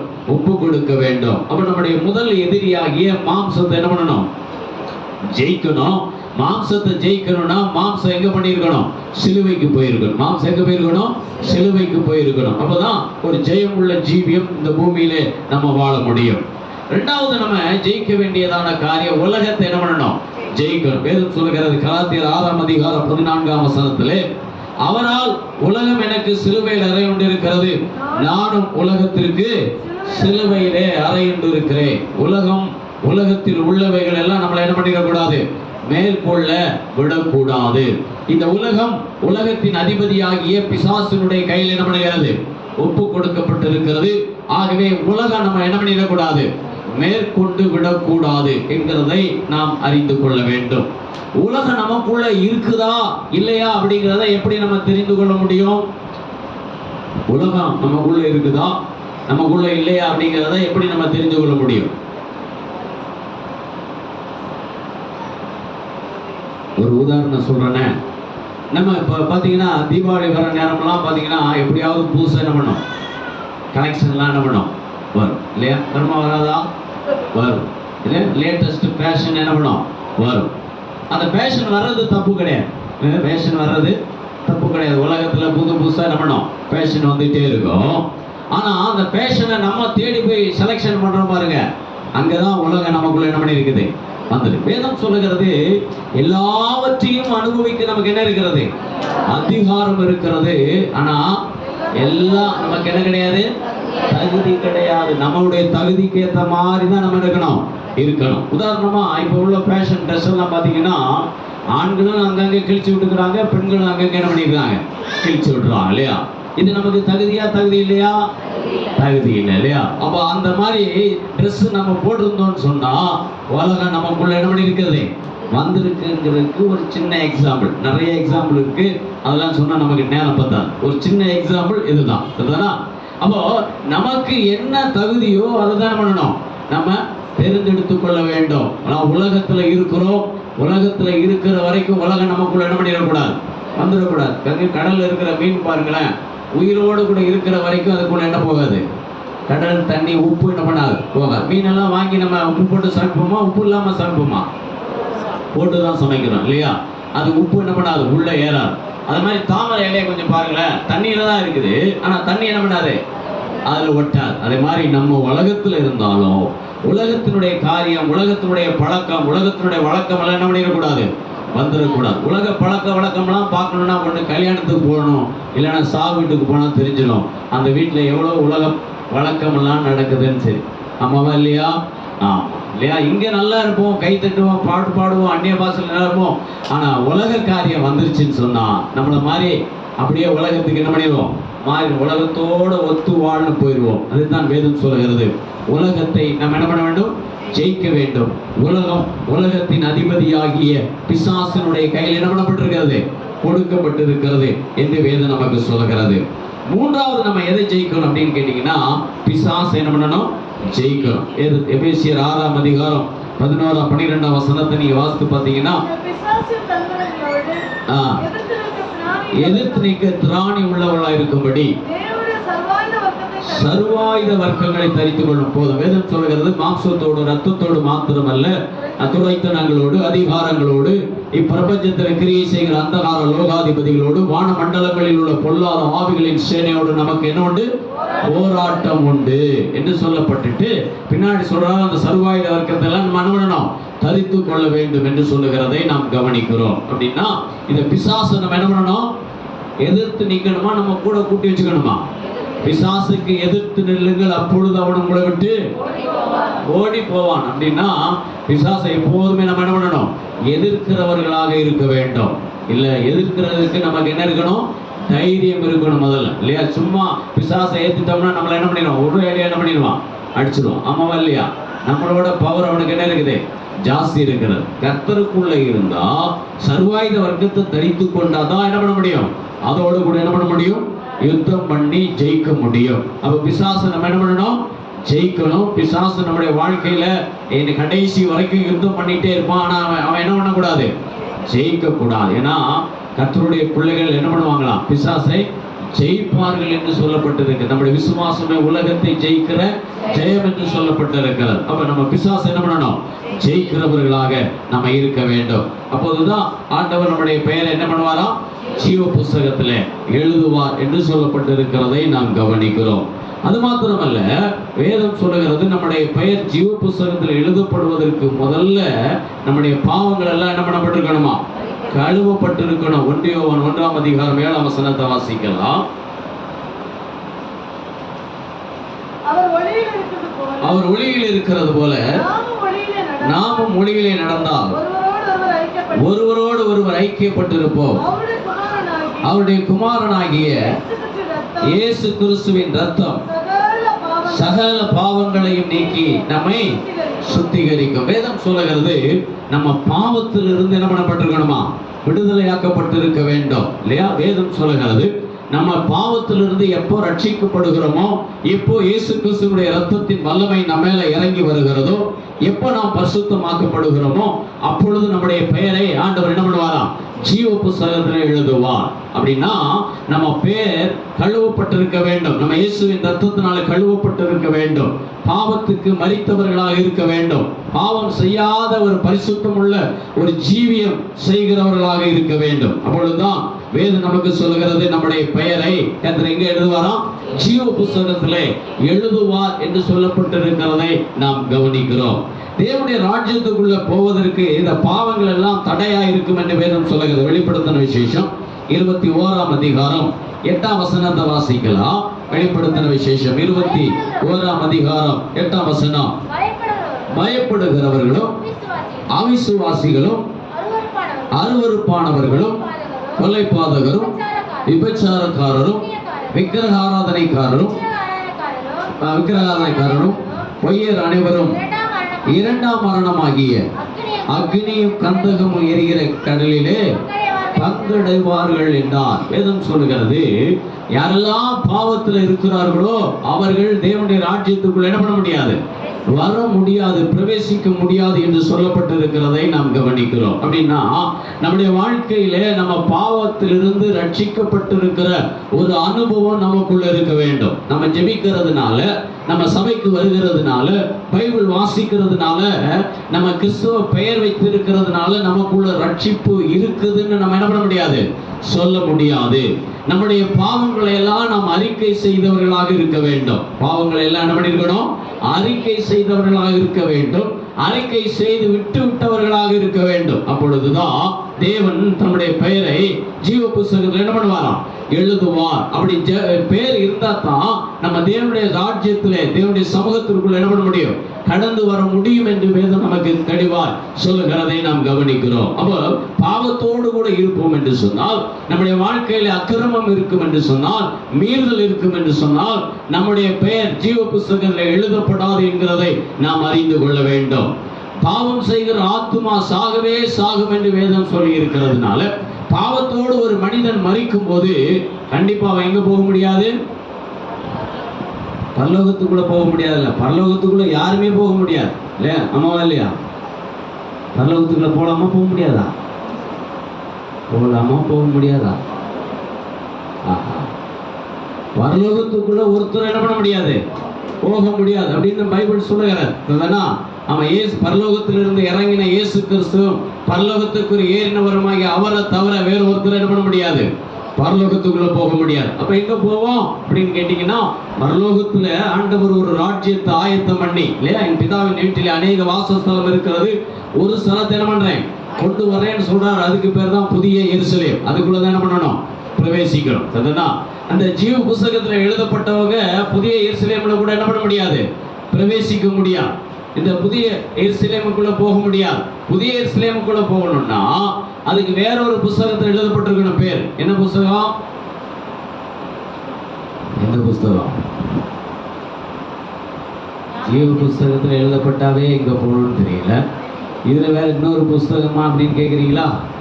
ஆட்டுக்குட்டியானவருடைய ஜீவ புஸ்தகம்னு ஒரு புஸ்தகம் இருக்கா? கேள்விப்படலையோ? கேள்விப்படலன்னா வெளிப்படத்துல வாசிங்க, அதுல இருக்குது. சரிதானா? ஆட்டுக்குட்டியானுடைய ஜீவ புஸ்தகத்தில் எழுதப்பட்டவர்கள் தான் எங்க போவாங்க? இறங்கி வருகிற புதிய எருசலேமுக்குள்ள போவாங்க. அப்போ இந்த ஜீவ புஸ்தகத்தில் எழுதப்பட்டவங்க எங்க போவாங்க அப்படின்னு கேட்டீங்கன்னா, ஆண்டவர் புதிய பூமின்னு ஒன்று உருவாக்கி உருவாக்குறாரா இல்லையா? புதிய வானம் புதிய பூமி இல்லையா? வேதம் சொல்லுகிறது, வெளிப்படுத்தின விசேஷத்துல ரட்சிக்கப்பட்ட ஜனங்கள் அதன் வெளிச்சத்தில் என்ன பண்ணுவாங்க? நடப்பார்கள். வெறும் ரட்சிப்பு மாத்திரம் பெற்றிருந்தா, ஞானஸ்நானம் பெறாம, அபிஷேகம் பெறாம, கர்த்தருக்காக வைராக்கியமா வாழாம, சுவிசேஷத்தை அறிவிக்காம, ரட்சிப்பை மாத்திரம் பெற்றிருந்து மரித்தா அவங்க எங்க வந்துருவாங்க? புதிய பூமிக்கு வருவாங்க. ஆனா அக்கினி கடலுக்கு தப்பிச்சிருவாங்க. புதிய எருசலேமுக்குள்ள என்ன பண்ண முடியாது, போக முடியாது அப்படின்னு வேதம் சொல்லுகிறது. சரிதானா? அப்ப நம்ம அது அப்புறம் பார்க்கலாம். முதல்ல நம்ம ஜீவ புஸ்தகத்துல நம்ம பேர் இருக்கான்னு பார்க்கணுமே இல்லையா? ஜீவ புஸ்தகத்துல நம்ம பேர் இருக்குதா? அந்த ஜீவ புஸ்தகத்துல பேர் இருந்தா தான் நம்ம எங்க போக முடியும்? புதிய பூமிக்காவது வர முடியும். புதிய எருசலேமுக்கு போகாட்டினா கூட புதிய பூமிக்காவது வந்துட முடியும். அந்த அக்கினி கடலுக்கு நம்ம என்ன பண்ண முடியும்? தப்பித்துக் கொள்ள முடியும். எது வரைக்கும் இருக்கணும் நம்ம பேரு அப்படின்னு கேட்டீங்கன்னா, நம்ம பூமியில கண்ணை மூடுற வரைக்கும் ஜீவ புஸ்தகத்துல நம்ம பேர் என்ன பண்ணணும்? இருக்கணும். அப்படி இல்லைன்னா செத்த உடனே நம்ம எங்க போயிடுவோம்? எங்க போவோம்? செத்து பார்த்தாதான் தெரியும் அப்படிங்களா? வேதம் சொல்லுகிறது பாதாளத்துக்குள்ள என்ன பண்ணிடுவோம்? போயிடுவோம். பாதாளம் என்கிறது ரொம்ப அழகா நம்ம எல்லாம் ஏசி கண்டிஷன் எல்லாம் போட்டு பிசாசு என்ன பண்ணுவான்? நம்மளை ரெட் கார்பெட் போட்டு வரவேற்று என்ன பண்ணுவான்? நமக்கு தனி ரூம் கொடுத்து எல்லா சாப்பாடு வசதி எல்லாம் கொடுத்து என்ன பண்ணுவான்? அங்க வச்சிருப்பான்னு என்ன பண்ணக்கூடாது, நினைக்க கூடாது. சரிதானா? நம்முடைய பெயர் ஜீவ புஸ்தகத்தில் இல்லைன்னா நமக்கு பாதாளத்துக்குள்ளதான் போகணும். பாதாளத்துக்குள்ள யார் போயிருக்கா அப்படின்னு பாத்தீங்கன்னா, ஆதியிலே நோவா காலத்துல இருந்த ஆட்கள் எல்லாம் இங்க தான் இருக்காங்க. பாதாளத்துல இருக்காங்களா இல்லையா? ஆண்டவர் நோவா காலத்துல ரட்சிக்கப்படாத ஆட்களுக்கு போய் என்ன பண்ணாரு? பிரசங்கம் பண்ணினான்னு போட்டிருக்கு. பாதாளத்துல பண்ணாரு போட்டிருக்கா இல்லையா? இல்லையா? மத்தல்ல மோசே காலத்துல இருந்த அபிரகாம் தாத்தாவு கோராகு கூட்டத்தாரை பூமியானது என்ன பண்ணிச்சான்? விழுங்கி போட்டது. உயிரோட கூட எங்க போயிட்டாங்க? பாதாளத்துக்குள்ள போயிட்டாங்க. 2000 வருஷத்துக்கு முன்பாக இயேசு கிறிஸ்துவை காட்டி கொடுத்தவங்க எங்க போயிட்டாரு? அவர் பரலோகத்துக்கு போயிருப்பார் நினைக்கிறீங்க? கண்டிப்பா கிடையாது. அவர் செத்தார், நாண்டு கொண்டு செத்தா டைரக்டா பாதாளம் தான். அதுக்கு வேற வழியே கிடையாது. யாராவது தூக்கு போட்டு செத்தாங்க அப்படின்னா அங்க போக முடியாது. ஆமா, வேற தேவ ராஜ்யத்துக்குலாம் போக முடியாது. கிறிஸ்தவங்களா இருந்தாலும் எங்க தான் போகணும்? உள்ளதான் இறங்கி போகணும். அது மாத்திரம் இல்ல, இதுவரைக்கும் யாரெல்லாம் இயேசுவை ஏற்றுக்கொள்ளலையோ, இயேசுவின் ரத்தத்தினால கழுவப்படாம எவ்வளோ பெரிய ஆள் மரித்தாலோ அவர்கள் எங்கதான் இருக்கிறாங்க? பாதாளத்துலதான் இருக்கிறாங்க. நம்முடைய இந்திய தேசத்தை அரசாட்சி செய்த ஒரு பெரிய தலைவர் ஒரு முறை என்ன பண்ணாராம்? அவன் மரித்து போனார். மரிக்கிறதுக்கு முன்னாடி ஒரு ஊழியக்காரருக்கு அவரை காண்பித்து அவருக்கு சுவிசேஷத்தை அறிவிக்க வேண்டும் என்று சொன்னார். இவர் டைம் பிஸியில் அவருக்கு என்ன பண்ணல? சுவிசேஷத்தை அறிவிக்க முடியல. ஒரு நாள் காலையில ஆண்டவருடைய பாதத்தில் இருக்கும்போது கர்த்தர் அவருடைய கண்களை திறந்து அந்த பெரிய ஆள், ஏன்னா இந்திய தேசத்தினுடைய பெரிய பாரத பிரதமர் அப்படியே என்ன பண்றாரு? வர்றதை அவருக்கு காண்பிக்கிறார். அங்க நடக்கிறதான ஆக்சிடென்ட்ல அவர் மரிக்கிறத காண்பிக்கிறார். மரித்ததற்கு பின்பு பிசாசு அந்த ஆத்மாவை தரன்னு நரகத்துக்கு இழுத்து கொண்டு போகிறதையும் அவருக்கு என்ன பண்ணாரா? காண்பித்தார். அப்போ எவ்வளோ பெரிய பிரதமரா இருந்தாலும் இயேசுவின் ரத்தம் இல்லைன்னா, இயேசுனுடைய ரத்தத்தினால கழுவப்படலைன்னா, பாவம் மன்னிக்கப்படலைன்னா எங்க தான் போகணும்? பாதாளத்துக்கு தான் போகணும். பாதாளம் பயங்கரமான இடம் என்று வேதம் சொல்லுகிறார். ஒருவேளை நம்முடைய பெயரெல்லாம் ஒருவேளை இருக்கலாம் இல்ல, நம்ம ரட்சிக்கப்பட்டிருக்கலாம். 10 வருஷத்துக்கு முன்னாடி, 5 வருஷத்துக்கு முன்னாடி ஏதோ ஒரு சுவிசேஷத்தை கேட்டு, ஏதோ ஒரு செய்தியை கேட்டு நம்ம ரட்சிக்கப்பட்டு மனம் திரும்பி அந்த உள்ளத்துல ஒரு பெரிய ஆத்மா சந்தோஷம், ஆத்மாவில் ஒரு சந்தோஷம் இருந்திருக்கலாம். ஆனா இன்னைக்கு அந்த சந்தோஷம் இருக்குதா? இல்லையா? வருஷத்தின் நடுவில் ஆண்டவர் நம்முடைய கிரியை உயிர்ப்பிப்பார்னு சொன்னாரே, இன்னைக்கு அந்த சந்தோஷம் இருக்கிறதா? இன்னைக்கு அந்த ரட்சிக்கப்பட்டேன் அப்படிங்கிறதான தைரியம் இருக்கிறதா? இன்னைக்கு மரித்தா நான் தேவ ராஜ்யத்துக்குள்ள போக முடியும் அப்படிங்கிறதான அந்த விசுவாசம் இருக்குதா அப்படின்னு நம்ம நாமே கொஞ்சம் கேட்டு பார்த்தா தான் தெரியும் நம்ம எங்கேயோ ஒரு இடத்துல என்ன பண்ணியிருக்கிறோம், பிரச்சனையில நிற்கிறோம் இல்லையா? இந்த கையில் இருக்கிற மொபைல் இதுதான் நமக்கு பெரிய ஒரு டேஞ்சர். சரிதானா? இந்த மொபைல் தான் நமக்கு என்னது, ஆமா, நம்மளை அகல பாதாளத்துக்குள்ள கொண்டு போகிற ஒரு மிகப்பெரியதான ஒரு கருவி என்னதான், நம்ம கையில இருக்கிறதான மொபைல் தான். சரிதானா? நம்ம எப்படி இருக்கிறோம்? நம்முடைய பெயர் இன்னைக்கு இருக்குது நம்ம அறிந்திருக்கிறோமா, இல்லை கிறுக்கப்பட்டு இருக்குதா? நம்ம நினைச்சிட்டோம் பேர் எழுதுன மாதிரி தான் இருக்கணும் இல்லையா? மோசே சொல்றாரு, ஆண்டவரே இந்த ஜனங்களை ரட்சிக்கணும், என் பேர் என்ன பண்ணிடும் கிறுக்கிறன்னு சொல்றான். ஆண்டவர் சொல்றாரு, உன் பேரை நான் ஏன் கிறுக்கிறேன்? யாரெல்லாம் என் வார்த்தைக்கு கீழ்ப்படியல அவன் பேரெல்லாம் என்ன பண்ணிடுறேன், கிறுக்கிறேன்னு சொன்னாரா இல்லையா? கிறுக்கினாரா இல்லையா? வேதம் சொல்லுகிறது ஆண்டவர் ரட்சித்தார். எப்போ? இஸ்ரவேல் ஜனங்களை எகிப்து என்கிறதான பயங்கரமான பாவ சேற்றிலிருந்து அவங்களை என்ன பண்ணாரு, ரட்சித்தார், விடுதலை ஆக்கினார். ஆட்டுக்குட்டியின் ரத்தத்தினால் அவர்களை கழுவி வெளியே கொண்டு வந்தார், மீட்டெடுத்து கொண்டு வந்தார். ஆனா கானான் என்கிறதான அந்த தேசத்துக்குள்ள போவதற்கு முன்பாக அவர் விசுவாசியாத அத்தனை பேர் என்ன பண்ணாரா, அழித்து போட்டார் என்று வேதம் நமக்கு சொல்லுகிறதை நாம் கவனிக்கிறோம். அப்படின்னா ஆண்டவர் ரட்சித்தார், நல்லது. இன்னைக்கு அந்த ரட்சிப்புட இருக்கிறோமா அப்படிங்கிறத நம்ம சரி செய்து கொள்ள வேண்டும். அல்லேலூயா. அவருடைய வருகை மிக மிக மிக மிக எப்படி இருக்குது, சமீபமா இருக்கிறது. ரெண்டு காரியம் எப்போ நடக்கும்னு தெரியாது. ஒண்ணு நம்முடைய மரணம், இரண்டாவது இயேசு கிறிஸ்துவினுடைய வருகை. அவர் வருகைக்கு எல்லா காரியம் வேகமா என்ன பண்ணி இருக்குது, நிறைவேறி கொண்டிருக்கிறது. இரண்டாவது நம்முடைய மரணத்தை குறித்து நம்ம யாராவது சொல்ல முடியுமா, நாளைக்கு நான் உயிரோடு இருப்பேன்னு சொல்லி? கர்த்தருக்கு சித்தமானா உயிரோடு கூட இருப்போம் என்றுதான் சொல்லுங்கன்னு பைபிள் என்ன பண்ணுது, சொல்லுகிறது. ஆகவே ராத்திரி படுக்கைக்கு போன எத்தனையோ பேர் காலையில் என்ன பண்றது இல்லை, எழுந்திருக்கிறது இல்லை. காலையில எழுந்த எத்தனையோ பேர் இரவு படுக்கைக்கு என்ன பண்றது இல்லை, போகிறது இல்லை. கர்த்தர் நம்மை இங்கே நிறுத்தி வைத்திருக்கிறார் என்று சொன்னால் அது அவருடைய விலையேற பெற்றதான கிருபை. அல்லேலூயா. நம்முடைய பெயர் இருந்தா நம்ம புதிய பூமியில வந்துருவோம், எருசலேமுக்குள்ள போக மாட்டோம். சரிதானா? அங்கே நம்முடைய பெயர் இல்லை அப்படின்னு சொன்னா வேதம் சொல்லுகிறது நம்ம பாதாளத்துக்குள்ள என்ன பண்ணுவோம், இறங்கி போவோம். பாதாளம் பயங்கரமான இடம், பாதாளம் பாவிகளை பட்சிக்கிறதான ஒரு இடம். அங்கே அக்கினி எப்போது என்ன பண்ணிட்டே இருக்கும், எரிந்து கொண்டிருக்கிறதான ஒரு இடம். பாதாளத்துக்குள்ள எப்படி இருக்கணுமா, ஒரே ஐயோ ஐயோ அப்படிங்கிறதான அலறல் சத்தம் தான் கேட்டுக்கொண்டு இருக்கும் என்கிறதை அறிந்திருக்கிறோம். நரகம் இருக்கா, பாதாளம் இருக்குதா? சயின்டிபிக்கா அதை நிரூபிச்சிருக்கிறாங்களா? பாதாளம் இருக்குன்னு பைபிள் இருக்கிறத விட்டுருவோம். நிரூபிச்சிருக்கிறாங்களா இல்லையா?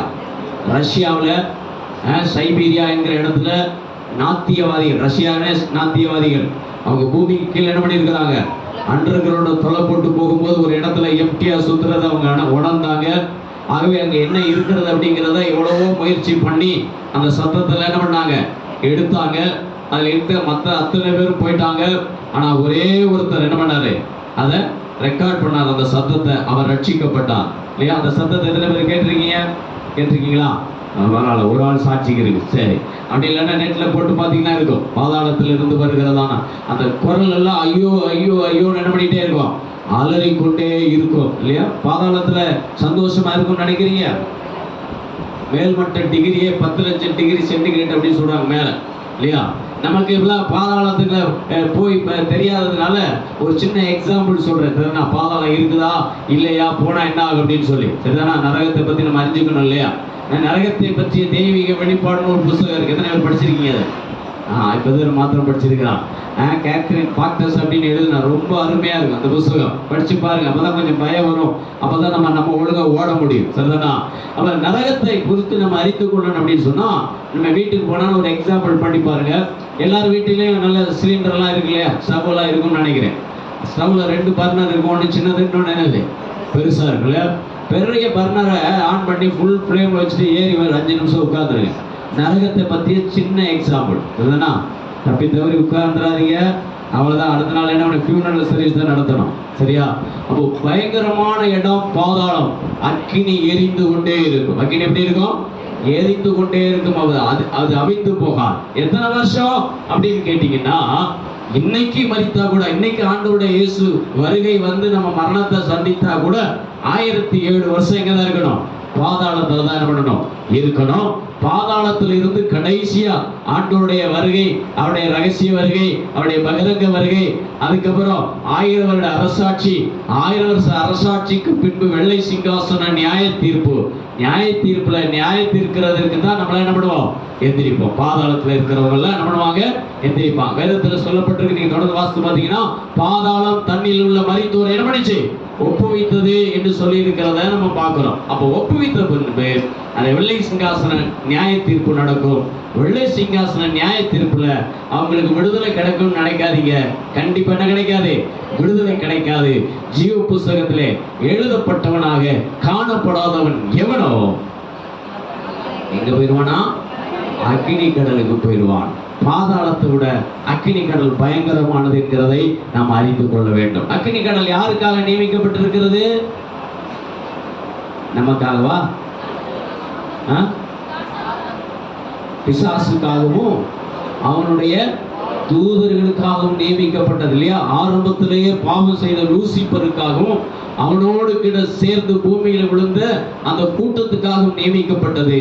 அவன் பார்த்தான், நான் போகாத இடத்துக்கு யார் போயிடக்கூடாது, மனுஷன் போயிடக்கூடாதுன்னு சொல்லி ஒரு பெரிய கூட்டத்தை என்ன பண்ணிட்டு இருக்கிறான்? பாதாளத்துக்குள்ள கொண்டு போயிட்டு இருக்கிறான். ஆகவே ஒவ்வொரு நிமிஷமும் பாதாளம் தன் வாயை ஆவென்று திறந்து மட்டில்லாமல் போகப்பட்டு என்ன பண்ணிட்டே இருக்குது? எக்ஸ்டெண்ட் ஆகிட்டே இருக்குது, எக்ஸ்டெண்ட் ஆகிட்டே இருக்கு. நம்ம நினைக்கிறோம் நம்ம சிட்டி தான் எக்ஸ்டெண்ட் ஆகிருக்குன்னு நினைக்கிறோம் இல்லையா? சென்னை பட்டணம் தான் எக்ஸ்டெண்ட் ஆகிருக்கு நம்ம நினைச்சிட்டு இருக்கிறோம். சென்னை பட்டணமா கிராமமா? இப்ப பட்டணம் ஆரம்பிக்கும் போது அது என்னது? ஸ்லம். அது என்னது? Slum area. சரிதானா? அந்த ஸ்லம் தான் என்ன ஆயிடுச்சு? ஸ்லம் எல்லாம் சேர்த்துச்சு. அப்புறம் அது என்ன பண்ணுச்சு? ஒரு ஊரா மாறிச்சு. ஊரா மாறி நாடா மாறி இன்னைக்கு என்ன வந்துச்சு? எக்ஸ்டெண்ட் ஆகி என்ன பண்ணிட்டே இருக்கு? செங்கல்பட்டு வரைக்கும் இங்கிட்டு போகுது இல்லையா? ஒவ்வொரு பக்கம் எக்ஸ்டெண்ட் ஆகி என்ன பண்ணிட்டு இருக்குது? போய் கொண்டு. அத மாதிரி சென்னை எப்படி எக்ஸ்டெண்ட் ஆகுதோ அதை விட வேகமா என்ன பண்ணிட்டு இருக்கிறது? பாதாளம் எக்ஸ்டெண்ட் ஆகி என்ன பண்ணிட்டே இருக்குது? போயிட்டே இருக்கு. முதல்ல கீழ் பாதாளத்துல தான் அது இருந்துச்சு. இப்ப மேல் பாதாளத்தை என்ன பண்ணிடுச்சு? ஆக்கிரமித்து கொண்டது பிசாசு. அதனுடைய எல்லை எல்லாம் என்ன பண்ணிட்டு இருக்குது? ஆமா, அறைகள் எல்லாம் ஆட்டோமேட்டிக்கா உருவாகுதான். அறைகள் எல்லாம் என்ன பண்ணுதான்? ஆட்டோமேட்டிக்கா உருவாகுதான். ஏன்னா ஒவ்வொரு முறை வாயை திறக்கும் போது எவ்வளவு பேர் விழுகிறாங்களா? பல ஆயிரக்கணக்கான பேர் என்ன பண்றாங்க? பாதாளத்துக்குள்ள போகிறார்கள். ஆகவே இங்கே இட நெருக்கடி போல அங்கே என்ன பண்ணிடுச்சு? இடம் நெருக்கடி வந்துருச்சு. அது எக்ஸ்டெண்ட் ஆகிட்டே போகுது. அதை தடுத்து நிறுத்துவதற்கு தான் சொல்ற, திறப்பில் நிற்கிற ஒருவனை தேடினேன் ஒருவனையும் காணேன் அங்கலாய்க்கிறதுக்கு காரணம் தான் பாதாளத்துக்கு போகிறவர்களை திறப்பில் நிறுத்துவதற்கு நமக்கு ஆண்டவருக்கு ஆள் தேவைங்கிறதை நாம் வேதத்தில் அறிகிறோம். பாதாளம் பயங்கரமான இடம். பாதாள பாவிகளை பட்சிக்கிறதான இடம். அந்த இடத்துக்குள்ள நம்ம என்ன பண்ணக்கூடாது? போகவே கூடாது. அழிந்து போகிறதான அந்த இடம் நித்திய காலமாக அதுக்குள்ள போகணும். அது மாத்திரமல்ல, அங்கிருந்து விடுதலையாக்கப்பட்டு வெள்ளை சிங்காசனத்துல நிறுத்தப்பட்டு வேதம் சொல்கிறது நித்திய காலமா என்ன பண்ணுவோமா? அக்கினி கடலுக்குள்ள போயிடுவோம். இந்த பூமியில யாராவது ஒரு பாவம் செஞ்சா அவங்களுக்கு என்ன தண்டனை? 20 வருஷம் தான் ஆயுள் தண்டனை. எத்தனை வருஷம்? 20 வருஷமா 12 வருஷமா நினைக்கிறேன், சரியா தெரியல. யாரும் அட்வொகேட் யாரும் இருக்கீங்களா? இல்லை. எத்தனை வருஷம் ஆயுள் தண்டனை? அது தெரிஞ்சு நாங்கள் என்ன பண்ண போகிறோம் அப்படிங்கிறீங்களா? சரி, பரவாயில்ல. 20 வருஷம் அது ஒரு ஆயுள் தண்டனை. 5 ஆயுள் அப்படின்னு போடுவாங்க. அப்படின்னா என்ன வருஷம்? 100 வருஷம் என்ன பண்ணணும்? உள்ள சிறைச்சாலைக்குள்ள தான் இருக்கணும். ஆனால் அப்படி சிறைச்சாலைக்கு உள்ள போகிறவங்க நல்லா திருந்திட்டாங்கன்னா அவங்க என்ன பண்ணிடுவாங்க? சீக்கிரமா விடுதலை ஆயிடுவாங்க. ஆனால் இங்கே எழுதிட்டா, தீர்ப்பு எழுதிட்டா, மறிக்கிற வரைக்கும் நமக்கு டைமு. மறிச்சதுக்கு அப்புறம் பாதாளத்தில் போயிட்டா கன்ஃபார்மா வெளியே வரவே முடியாது. வேதம் சொல்லுகிறது ஒரு ஐஸ்வர்யவான் இருந்தானா? ஐஸ்வர்யவான் இருந்தான். எல்லாவற்றையும் சம்பூர்ணமாய் திருப்தியாக இருந்ததான அந்த மனிதன். இன்னொருத்தன் இருந்தான் லாசரன் என்று சொல்லி. அவனுக்கு சாப்பிடுறதுக்கு என்ன இல்லை? ஒரு நேரம் ஆகாரம் இல்லை, தங்குவதற்கு ஒரு வீடு இல்லை, உடுத்துவதற்கு நல்ல உடை இல்லை, சரீரத்தில் அவனுக்கு என்ன இல்லை? சுகம் இல்லை, வியாதி. ஆனா 2 பேரும் மரிக்கும் போது வேதம் சொல்லுகிறது அந்த லாசரு ஆபிரகாமுடைய மடியிலே கொண்டு போய் விடப்படுகிறான். இந்த ஐஸ்வர்யவான் எல்லாவற்றையும் திருப்தியா சாப்பிட்டா அந்த மனுஷன் எங்க போறான்? பாதாளத்துக்குள்ள போகிறான். அங்கிருந்து சொல்றான், ஆண்டவரே 5 சகோதரர்கள் இருக்கிறார்கள், யாரையாவது நீங்க என்ன பண்ணுங்க, அனுப்புங்க. என்ன உயிரோட கூட அனுப்புங்க. நான் போய் என்ன பண்றேன், சுவிசேஷத்தை சொல்றேன். ஆண்டவர் சொல்றாரு, அங்க ஆட்களை நான் என்ன பண்ணிருக்கிறேன், வச்சிருக்கிறேன்ப்பா. அவங்களுடைய சத்தத்துக்கு அவன் செவி சாய்க்கலன்னா, மரித்தோர்ல இருந்து யாராவது உயிரோடு கூட எழுந்து போய் நரகம் ஒண்ணு இருக்குன்னு சொன்னாலும் அவன் என்ன பண்ண மாட்டான், கேட்க மாட்டான் அப்படின்னு சொல்லுகிறதை கவனிக்கிறோம். இன்னைக்கும் நம்ம நினைக்கிறோம் எல்லா காரியத்தையும் திருப்தியா அனுபவிச்சுட்டா அதுதான் ஆசீர்வாதம் நினைக்கிறோம். அதல்ல ஆசீர்வாதம். நம்முடைய வாழ்க்கையில என்ன இருக்குதோ என்ன இல்லையோ, ஆத்துமாவுல இயேசுவின் ரத்தத்தினால கழுவப்பட்டிருக்கிற ஒரு திருப்தி இருந்தா, அதோட மரணத்தை சந்தித்தா ஆபிரகாமுடைய மடியில தேவனுடைய சமூகத்துக்குள்ள நம்ம போவோம் என்கிறதை நாம் அறிந்து கொள்ள வேண்டும். அல்லேலூயா. என்ன இருக்குது என்ன இல்லை அது முக்கியம் இல்லை, இயேசுவினுடைய ரட்சிப்பு நமக்கு வேண்டும். கண்ணை இங்க மூடுனா ஆண்டோடைய சமூகத்துல திறக்கிறதற்கு, பரதீசில போய் திறக்கிறதற்கு கர்த்தர் நமக்கு என்ன பண்ணணும், கிருபை தர வேண்டும். அப்படிப்பட்டதான கிருபை தான் ஆசீர்வாதமே ஒழிய, பூமியில எல்லாம் இருந்து மரித்ததுக்கு அப்புறம் பாதாளம் போயிட்டா அது ஆசீர்வாதம் கிடையாது. அதான் சொல்லுகிறது, உன் ஆத்துமா வாழ்கிறது போல எல்லாவற்றிலும் வாழ்ந்து என்ன பண்ணுமா, சுகமா இருக்கும்படி நான் வேண்டுகிறேன் அப்படின்னா, கர்த்தர் இந்த நாளிலே நம்மை சுத்திகரிக்க வேண்டும் என்று சொல்லி விரும்புகிறார். இந்த இரவு நேரத்துல நம்ம படுக்கைக்கு போகும்போது ரட்சிக்கப்பட்டதான ஒரு அனுபவத்தோடு கூட நம்ம பிரவேசிக்க வேண்டும். ஒருவேளை நாங்க ரட்சிக்கப்பட்டிருக்கோமே முன்னாடி, இன்னைக்கு அந்த ரட்சிப்பு இருக்கிறதா? இன்னைக்கு நம்ம மரணத்தை சந்தித்தா தேவனுடைய சமூகத்துக்குள்ள போவோமா, அந்த பரதேசிக்குள்ள போவோமா? தேவனுடைய நம்முடைய பெயர் அந்த ஜீவ புஸ்தகத்தில் எழுதப்பட்டிருக்கிறதா அப்படிங்கிறத நம்ம சரி செய்து கொள்ள வேண்டும். அல்லேலூயா. ஒருவேளை நம்முடைய பெயர் ரட்சிக்கப்படலைன்னா இன்றைக்கு நாம் மனம் திரும்புகிற ஒரு பிள்ளையாய் நாம் மாறி இருக்க வேண்டும். இயேசு கிறிஸ்துவினுடைய இரத்தத்தின் வல்லமை இன்றைக்கும் நம்மை ரட்சிப்பதற்கு ஆயத்தமாய் இருக்கிறது. எந்த மனுஷனையும் புறம்பே தள்ளாத தேவன் அவருடைய இரத்தத்தினாலே நம்மை கழுவி சுத்திகரிப்பதற்கு அவர் இன்றைக்கும் ஆயத்தம் உள்ளவராய் இருக்கிறார். நம்ம ஒப்பு கொடுக்கும் போது, நம்முடைய பாவங்களை நாம் அறிக்கை செய்யும் போது, அறிக்கை செய்கிறது மாத்திரமல்ல, அறிக்கை செய்து நம்ம என்ன பண்ணிடணுமா, விட்டு விடுகிற ஒரு அனுபவத்திற்குள்ளே நம்ம கடந்து போகும்போது நம்முடைய பெயர் கிறுக்கப்படாம அந்த ஜீவ புஸ்தகத்தில் எழுதப்பட்டு மரித்ததற்கு பின்பு நம் நியாயத்திற்கும்படி வெள்ளை சிங்காசன நியாய தீர்ப்புக்கு முன்பாக நிறுத்தப்பட்டு புதிய பூமியில நம்ம வந்தடைகிறதான ஒரு பெரிய சிலாக்கியத்தை கர்த்தர் தருவார். நித்திய காலமாய் நம்ம அதற்குள்ள பிரவேசிப்போம். ஒருவேளை நம்முடைய பெயர் இல்லைன்னா இன்னைக்கு நம்ம அந்த நம்முடைய பெயரை ஜீவ புஸ்தகத்தில் எழுதுவதற்கு நம்ம ஒப்பு கொடுப்போம் என்று சொன்னால், அந்த ஜீவ புஸ்தகத்தில் ஆண்டவர் நம்முடைய பெயரை இந்த நாளிலே எழுதுவதற்கு அவர் ஆயத்தம் உள்ளவராய் இருக்கிறார். இயேசு கிறிஸ்துவினுடைய இரத்தம் எந்த மனுஷனையும் சுத்திகரிப்பதற்கு ஆயத்தம் உள்ளதாய் இருக்கிறது. அதுதான் மிக மிக பெரியதான ஒரு விடுதலை நாள் என்கிறது நமக்கு தெரியும். இதுதான் முக்கியமான ஒரு விடுதலை. நம்முடைய ஆத்துமாவில் ஒரு விடுதலை, பாவத்திலிருந்து ஒரு விடுதலை வேண்டும். அந்த விடுதலை தருகிறவர் ஆண்டவராகிய இயேசு கிறிஸ்து மாத்திரம்தான். எங்க போனாலும் அந்த விடுதலை கிடைக்காது. இயேசுவிடத்துல வந்தா மாத்திரம்தான் விடுதலை கிடைக்கும். அவர் விடுதலையாக்குகிறது மாத்திரமல்ல, நம்மை நித்திய காலமாய் அவருடைய சாம்ராஜ்யத்திற்குள்ளே நம்மை நிலைநிறுத்துவதற்கு அவர் வல்லமை உள்ளவராய் இருக்கிறார். எல்லா ஆண்டவருடைய சமூகத்தில் அப்படியே நம்ம ஒரு நிமிஷம் எழுந்து நின்று ஆண்டவரை நோக்கி நம்ம பார்க்க போகிறோம். ஆண்டவரே, இன்னைக்கு என்ன நான் ஒப்பு கொடுக்கிறேன், இன்னைக்கு என்னுடைய பெயர் அந்த ஜீவ புஸ்தகத்துல இருக்கிறதா என்கிறதை நான் கவனித்து அந்த ஆண்டவரே பெயரை எழுதுவதற்கு என்னை அர்ப்பணிக்கிறேன்னு சொல்லி எல்லாம் ஒரு நிமிஷம் கண்களை மூடி ஆண்டவரை நோக்கி பார்த்து, ஆண்டவரே நான் என்னை அர்ப்பணிக்கிறேன்னு சொல்லுவோமா? எல்லா ஆண்டவருடைய சமூகத்துல ஹல்லேலூயா. இயேசு கிறிஸ்துவினுடைய இரத்தத்தின் வல்லமை இன்றைக்கு நம்மை கழுவுவதற்கு, இன்றைக்கு நம்மை சுத்திகரிப்பதற்கு, இன்றைக்கு நம்மை பரிசுத்தமாக்குவதற்கு ஆயத்தமாய் இருக்கிறது. ஹல்லேலூயா. ஆண்டவரே, என்னை இரத்தத்தினால கழுவும் ஆண்டவரே. என்னுடைய பாவங்கள், என்னுடைய மீறுதல்கள், என்னுடைய அக்கிரமங்கள் எல்லாம் இன்னைக்கு விலகி போகட்டாப்பா. ஆண்டவரே, என்னுடைய பாவத்துக்காக கல்வாரி சிலுவையிலே ஆமென் கடைசி சொட்டு ரத்தம் வரைக்கும் சிந்தி கொடுத்த அந்த ரத்தத்தின் வல்லமை இந்த நாளிலே எங்களை கழுவட்டும்னு சொல்லி எல்லா வாயை திறந்து கேட்கலாமா? ஹல்லேலூயா, ஹல்லேலூயா, ஹல்லேலூயா, ஹல்லேலூயா.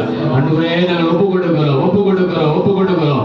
எந்த மனுஷனையும் சுத்திகரிக்கிற இயேசு கிறிஸ்துவினுடைய ரத்தம், எந்த மனுஷனையும் பரிசுத்தமாக்குகிற இயேசு கிறிஸ்துவினுடைய ரத்தம். ஹல்லேலூயா. உன்னை நீயே ஏமாத்தி கொண்டிருக்கலாம். ஆமென் நான் சர்ச்சைக்கு வர்றதுனால நீ ரட்சிக்கப்பட முடியாது. ஆமென் வேதத்தை கையில எடுக்கிறதுனால நீ ரட்சிக்கப்பட முடியாது. ஆலயத்துக்கு ஒழுங்கா வர்றதுனால நீ ரட்சிக்கப்பட்ட நிலைமையில இருக்க முடியாது. ஹalleluya. உன் பாவத்தை நீ அறிக்கை செய்து விட்டுவிட வேண்டும். இயேசு கிறிஸ்து உன் பாவத்தை கழுவி சுத்திகரிப்பதற்கு அவர் ஆயத்தம் உள்ளவராய் இருக்கிறார். ஆமென். ஆண்டவரே, என்னை நீங்க கழுவுங்கப்பா, என்னுடைய பாவத்தை கழுவுங்க ஆண்டவரே, என்னை சுத்திகரிங்க ஆண்டவரே. இதுதான் ஒரு பெரிய விடுதலை. அவன் பாவத்திலிருந்து விடுதலை ஆக்கப்படுகிறது ஆண்டவரே, ஒரு பெரிய விடுதலை அப்பா. ஹalleluya. என்னை விடுதலை பண்ணுங்க. ஹalleluya. தூபா ஷகலமா தரகமாண்டா அப்படியே ஒப்பு கொடுத்து ஆண்டவரே, என்னை ஒப்பு கொடுக்கிறோம், ஒப்பு கொடுக்கிறோம். கல்வாரி சிலுவையில் ஒப்பு கொடுக்கிறோம் ஆண்டவரே. என்னுடைய பாவங்களை எல்லாம் கழுவி சுத்திகரிக்கும். ஹalleluya. யாருக்கு தெரியாம செய்கிற பாவங்கள் ஆண்டவரே, புறங்கூறுகிற பாவங்கள், ஆமென். ஹalleluya. இயேசுவை விசுவாசிக்காத பாவங்கள் ஆண்டவரே, வேத வசனம் சொல்லுகிற அந்த பாவங்கள் எங்களுடைய வாழ்க்கையில இல்லாதபடிக்கு ஆமென், எங்களை கழுவி ஆமென், இயேசுவின் ரத்தம் எங்களை ஒரு விசை சுத்திகரிக்கட்டும் அப்பா. எந்த மனுஷனையும் சுத்திகரிக்கிற இயேசு கிறிஸ்துவினுடைய ரத்தம் ஆண்டவரே, உம்முடைய பிள்ளைகள் மேலெல்லாம் இறங்கி வரட்டும் அப்பா. ஒப்பு கொடுக்கிறோம், ஒப்பு கொடுக்கிறோம், ஒப்பு கொடுக்கிறோம், ஒப்பு கொடுக்கிறோம். ஹalleluya. ஆண்டவரே, என்னை கழுவ சொல்லுங்க.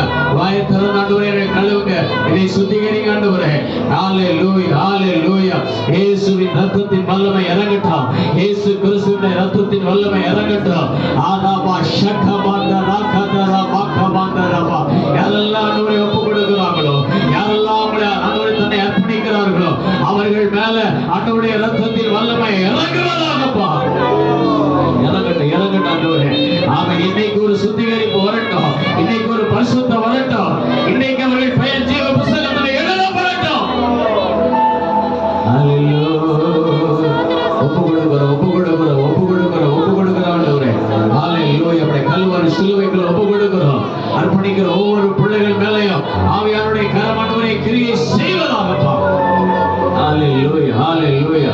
இந்த நாளில் ஆண்டவரே, உம்முடைய சமூகத்தில் வந்த ஒவ்வொரு பிள்ளைகளுடைய சுகத்துக்காக ஆண்டவரே, குடும்பத்தில் காணப்படுகிற பலவீனங்களை கர்த்தர் மாற்றும்படியாக, கர்த்தர் குடும்பத்தில் ஆசீர்வாதத்தை கட்டளையிடும்படியாக, சோர்வுகள் பலவீனங்கள் நீங்கும்படியாக, தடைகள் எல்லாம் உடைக்கப்படும்படியாக, பொல்லாத ஆவிகள் எல்லாம் குடும்பங்களை விட்டு விலகி போகும்படியாக ஆண்டவரே, உம்முடைய சமூகத்தை நோக்கி வந்த உம்முடைய பிள்ளைகளுடைய வாழ்க்கையில கர்த்தர் நீங்க அற்புதங்களை செய்யும்படியாக ஒரு விஷயம் நாங்கள் ஒப்பு கொடுத்து நாங்கள் ஜெபிக்கிறோம் ஆண்டவரே. இந்த நாளிலே எதற்காக உம்முடைய பிள்ளைகளை கர்த்தர் கரப்பிடித்து அழைத்து கொண்டு வந்தீரோ, எதற்காக ஆண்டவரே உம்முடைய பிள்ளைகள் இந்த இடத்துல வந்திருக்கிறார்களோ, கர்த்தருடைய வல்லமை இந்த நாளிலே அவர்களை தொடும்படி நாங்கள் ஜெபிக்கிறோம். எல்லா பலவீன கட்டுகள், எல்லா வியாதிகள் இயேசுவின் நாமத்திலே இப்போது விலகி போய் என்று நாங்கள் ஜெபிக்கிறோம் ஆண்டவரே. ஹalleluya. எல்லா பலவீனங்கள் மாறுவதாக, நரம்பு மண்டலங்களிலே காணப்படுகிற பலவீனங்கள் மாறுவதாக, கண்களில் இருக்கிற பிரச்சனைகள் மாறுவதாக, யூட்ரஸ்ல இருக்கிற பிரச்சனைகள் மாறுவதாக, ஆண்டவரே லங்ஸ்ல இருக்கிற பிரச்சனைகள் மாறுவதாக, இயேசு கிறிஸ்துவின் அதிகாரமுள்ள நாமத்தினாலே எல்லா வியாதிகளும் இப்பொழுது விலகி போய் என்று நாங்கள் ஜெபிக்கிறோம். துபா கபாண்டரா ஷக்கபாகதனா கபாண்டராமா எல்லாவா ஷக்கபாண்டரா வாக்கபாண்டராமா. ஆவியானவரே, உம்முடைய ரத்தத்தின் வல்லமை ஆமென். ஹalleluya. உம்முடைய பிள்ளைகள் மேலெல்லாம் இறங்கி வரட்டும், இறங்கி வரட்டும், இறங்கி வரட்டும், இறங்கி வரட்டும். எல்லா பலவீன கட்டுகள் எல்லாம் விலகட்டாங்கவரே. ஆமென், ஆமென், ஆமென். இயேசுவின் நாமத்தினாலே, இயேசுவின் நாமத்தினாலே உம்முடைய அபிஷேகத்தின் வல்லமை இறங்கி வரட்டும். கர்த்தரே ஆவியானவர், கர்த்தரே ஆவியானவர், ஆவியானவர் எங்கே உண்டாங்க விடுதலை உண்டு, எங்கே உண்டாங்க விடுதலை உண்டு. இயேசுவின் நாமத்தினாலே, இயேசுவின் நாமத்தினாலே ஆவியானவர் வல்லமை நடத்துல இறங்கி கிரியை செய்யட்டும் அப்பா. ஹalleluya, ஹalleluya. ஆவியானவரை உயிர்ப்பிக்கிற வல்லமை இங்கே இறங்கட்டும். ஆமென். கிறிஸ்துவை மரித்தோரிலிருந்து எழுப்பின ஆவியானவர் ஆண்டவரே, உங்கள் சரீரங்களை உயிர்ப்பிப்பார் என்று சொன்னீரே, அந்த உயிர்த்தெழுந்த வல்லமை இறங்கி வருவதாக இயேசுவின் நாமத்தினாலே ஒவ்வொருவர் மேலும், ஒவ்வொருவர் மேலும், ஒவ்வொருவர் மேலும் அபிஷேக வல்லமை இறங்குவதாகப்பா. ரபா ஷகபாதரா கபாதராயா ரகமா ஷகதரா கபாதரா. உம்முடைய கரத்தில் ஒப்பு கொடுக்கிறோம். எல்லா மந்திர கிரியைகள், எல்லா செய்வினைகள், எல்லா சூனியங்கள், எல்லா பிசாசு வல்லமைகள், ஆமென், எல்லா அலங்கரிக்கிற பொல்லாத ஆவிகள் இயேசுவின் நாமத்தினாலே ஆண்டவரே, இந்த பிள்ளைகளை குடும்பங்களை விட்டு விலகி போய் நாங்கள் ஜெபிக்கிறோம். தடைகளை உண்டாக்குகிற எல்லா வல்லமைகள் இயேசுவின் நாமத்திலே விலகுவதாகப்பா. விலகட்டும் இயேசுவின் நாமத்தினாலே. ஹalleluya. எல்லா கைகளை உயர்த்தி ஆண்டவரே, இந்த இடத்துல நடக்கிற இந்த கூட்டங்களை உம்முடைய கரத்தில் ஒப்பு கொடுக்கிறோம். ஆமென். இன்னும் இன்னும் இன்னும் கர்த்தருடைய வல்லமை தேசத்தில் பலமாய் விளங்குவதற்கு உம்முடைய பிள்ளையை பயன்படுத்துகிறோம். நல்ல ஜெபம் எல்லா தேவைகள் சந்திக்கப்படணும். நல்ல கரம் உயர்த்தி ஆமென். கர்த்தர் ஊழியர்களை கர்த்தர் ஆசீர்வதிக்கும்படி, அருமையான போதகரை ஆசீர்வதிக்கும்படி, அருமையான சகோதர கர்த்தர் ஆசீர்வதிக்கும்படி எல்லா கைகளை உயர்த்தி சத்தத்தை உயர்த்தி நம்ம ஜெபிக்கலாம். ஆமென். ஹalleluya, ஹalleluya. எல்லா தேவைகள் சந்திக்கப்படணும். ஆமென். ஆண்டவரே, ஊழியத்தினுடைய எல்லைகள் பெரிதாகணும். கிழக்கிலே மேற்கிலே வடக்கிலே தெற்கிலே மெனக்கொண்டு பெருகுவா என்ற அந்த பெருக்கத்தின் ஆசீர்வாதம் உண்டாகணும். ஆண்டவரே, எங்கெல்லாம் கொண்டு போகிறீரோ அங்கெல்லாம் அப்படியே வல்லமை வெளிப்படணும். இயேசுவின் நாமத்தினாலே ஆமென். ஆண்டவரே, தூர தேசங்களுக்கு அழைத்து கொண்டு போகும்போது கர்த்தருடைய வல்லமை பலமா ஆண்டவரே நம்முடைய பிள்ளை மூலமாய் கிரியை செய்யணும். ஹalleluya. நாங்கள் ஒருமனப்பட்டு ஜெபிக்கிறோம் அப்பா. நாங்கள் ஒருமனப்பட்டு ஜெபிக்கிறோம். இந்த பிள்ளை ஆசீர்வதித்து நாங்கள் ஜெபிக்கிறோம் ஆண்டவரே. இந்த இடத்துக்கு வேண்டிய எல்லா தேவைகளை கர்த்தர் பலத்திலிருந்து நீங்க சந்திக்கும்படியாக நாங்கள் ஜெபிக்கிறோம். அடுத்த முறையை கவனிக்கும் போது கர்த்தர் அற்புதமான கிரியை செய்தார் என்கிற நல்ல சாட்சியை கேட்க கர்த்தர் கிருபை பாராட்டுவீராக. கருத்துல ஒப்பு கொடுக்கிறோம். அந்த ஒவ்வொருவரை கர்த்தர் நீங்க ஆசீர்வதிங்க. உடைய நாமத்தை மாத்திரம் நீங்க மகிமைப்படுத்தும்படி நாங்கள் ஜெபிக்கிறோம். எல்லா துதி கன மகிமையை நாங்கள் ஒருவருக்கே நாங்கள் செலுத்துகிறோம். இயேசு கிறிஸ்துவின் நாமத்தில் ஜெபிக்கிறோம் எங்கள் நல்ல பிதாவே. ஆமென்.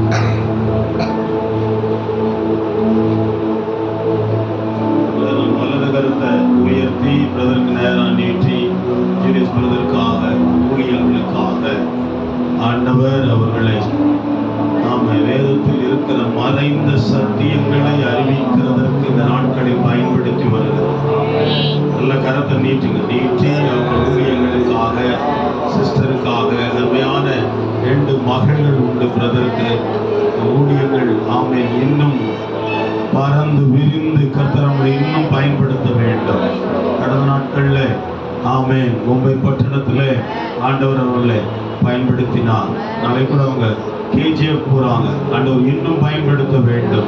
நிறைய வகுப்புகள் எடுக்கிறாங்க. இது மாதிரி நிறைய ஆழ்ந்த சத்தியங்களை விசுவாச மக்களுக்கு தெளிவுபடுத்துறாங்க. நல்ல கரநீட்டி ஆண்டவரே எங்கள் நடுவில் வந்து எங்கள் ஸ்தலத்தில் நின்று ஊழியங்களை நிறைவேற்றின இந்த அன்பு தாசனை நாங்கள் நினைத்து ஜெபிக்கிறோம். ஆண்டவரே, மனதார எங்கள் அன்பு சகோதரரை நாங்கள் ஆசீர்வதிக்கிறோம். இன்னும் ஊழியங்கள் பல மடங்கு பெருகட்டும். வல்லமைப்படுத்தி பயன்படுத்துங்க. சிஸ்டருக்காக பிள்ளைகள் இருவருக்காக ஸ்தோத்திரம். கர்த்தர் மகிமையான காரியங்களை செய்யும் பொறுப்பிடும் ஆசீர்வதியும் இயேசுவின் நாமத்தில் ஜெபிக்கிறோம் பிதாவே. ஆமென். ஹalleluya.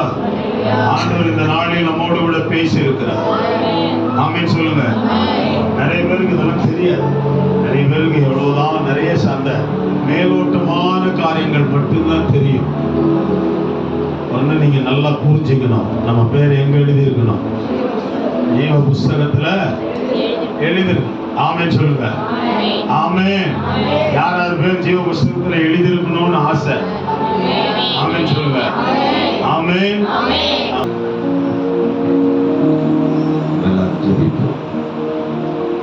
பரிசுத்த நல்ல ஆண்டவரே, அருமையான நிறைவேலைக்கான நன்றியோடு துதிக்கிறோம், ஸ்தோத்திரிக்கிறோம். இந்த மாலை கூட்டத்தில் ஆண்டவரே, தேவனுடைய ராஜ்யத்தை குறித்து, தேவ ராஜ்யத்தில் பிரவேசிக்கிற மக்களை குறித்து, தேவ புஸ்தகம் எழுதப்படுகிறது குறித்து கடைசி கால செய்திகளை உங்களுடைய தாசன் மூலமாக நாளைகள் 10 வருடமாக ஆண்டவரை நீ வெளிப்படுத்தியிருக்கிற மகத்துவங்களுக்காக நாங்கள் உங்களுக்கு நன்றி சொல்லி துதிக்கிறோம், ஸ்தோத்திரிக்கிறோம். தகப்பனே, இன்றைக்கு ஆண்டவரே துதிக்கிறோம். பல விதமான செய்திகளை மக்கள் கேட்டு பரவசம் அடைந்து போகிற மக்கள் உண்டு.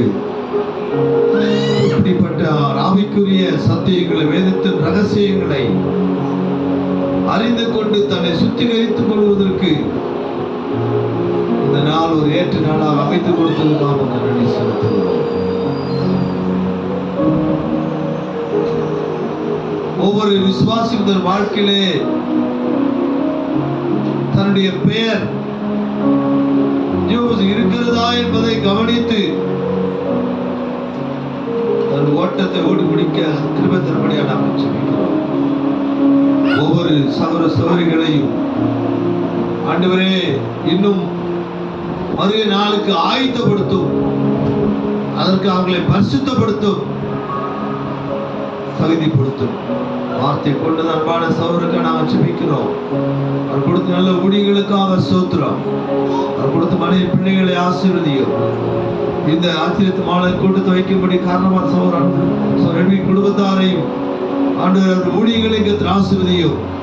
குறிப்பாக ஆண்டவரே சகோதரர் கேட்டுக்கொண்டபடி இந்த ஜெப வீட்டினுடைய வேலை தொடர்ந்து நடக்க, தடையெல்லாம் மாற, தேவைகள் சந்திக்க நாங்கள் ஜெபிக்கிறோம். உடைய நாமம் ஒன்றே மகிமைப்படுவதாக,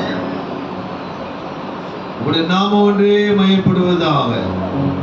குறைவெல்லாம் நிறைவாகட்டும். தொடர்ச்சியாக மாத இறுதியிலும் நாட்கள் நடக்கிற கூட்டங்கள் எல்லாவற்றையும் பொருட்படுத்திக் கொள்ளுங்க. வந்திருக்க ஒவ்வொரு மக்கள் ஆசை அனுப்புங்க. ஒவ்வொரு பிள்ளைகளும் ஆண்டவரே உலகத்துடைய முடிவோ வாழ்க்கையின் முடிவோ இல்லாவிட்டால் உங்களுடைய வருகையோ எது முந்தமோ அந்நாட்களிலே ஒவ்வொரு பிள்ளைகளும் தங்களுக்கு ஏற்படுத்தின இளைப்பாறுதல் ஸ்தலத்துக்குள்ளே இளைப்பாறுதலுக்குள்ளே பிரவேசிக்கிற பாக்கியத்தை காத்து கொள்றதுக்கான பெயர்கள் காக்கப்பட நாம் ஜெபிக்கிறோம். கிருபையுள்ள கருத்தில் ஒப்புக் கொடுக்கிறோம். ஒவ்வொரு பிள்ளை ஆசை அனுப்பும். சுகத்தோடு சமாதானத்தோடு கடந்து போகட்டும். ஒவ்வொருவரையும் பாதுகாத்துக் கொள்ளும். வரையை காயத்துப்படுத்துங்கப்பா. எல்லாருமே நம்முடைய கிருபை பிரசன்னம் இருக்கட்டும். வசனத்தை தூரத்தில் சமீபத்தை கேட்ட மக்களுடைய வாழ்க்கையில ஒரு கடைசி காலம் உண்டு. கடைசி காலத்தில் நடக்கக்கூடிய காரியங்களை கேட்டோம் என்ற பயத்தை உண்டு பண்ணுங்கப்பா. ஆவியான கிரியை செய்யுங்க. நீங்களே பொறுப்படுத்திக் கொள்ளும். இயேசு கிறிஸ்து நாமத்தில் ஜெபிக்கிறோம் நல்ல பிதாவே, ஆமென்.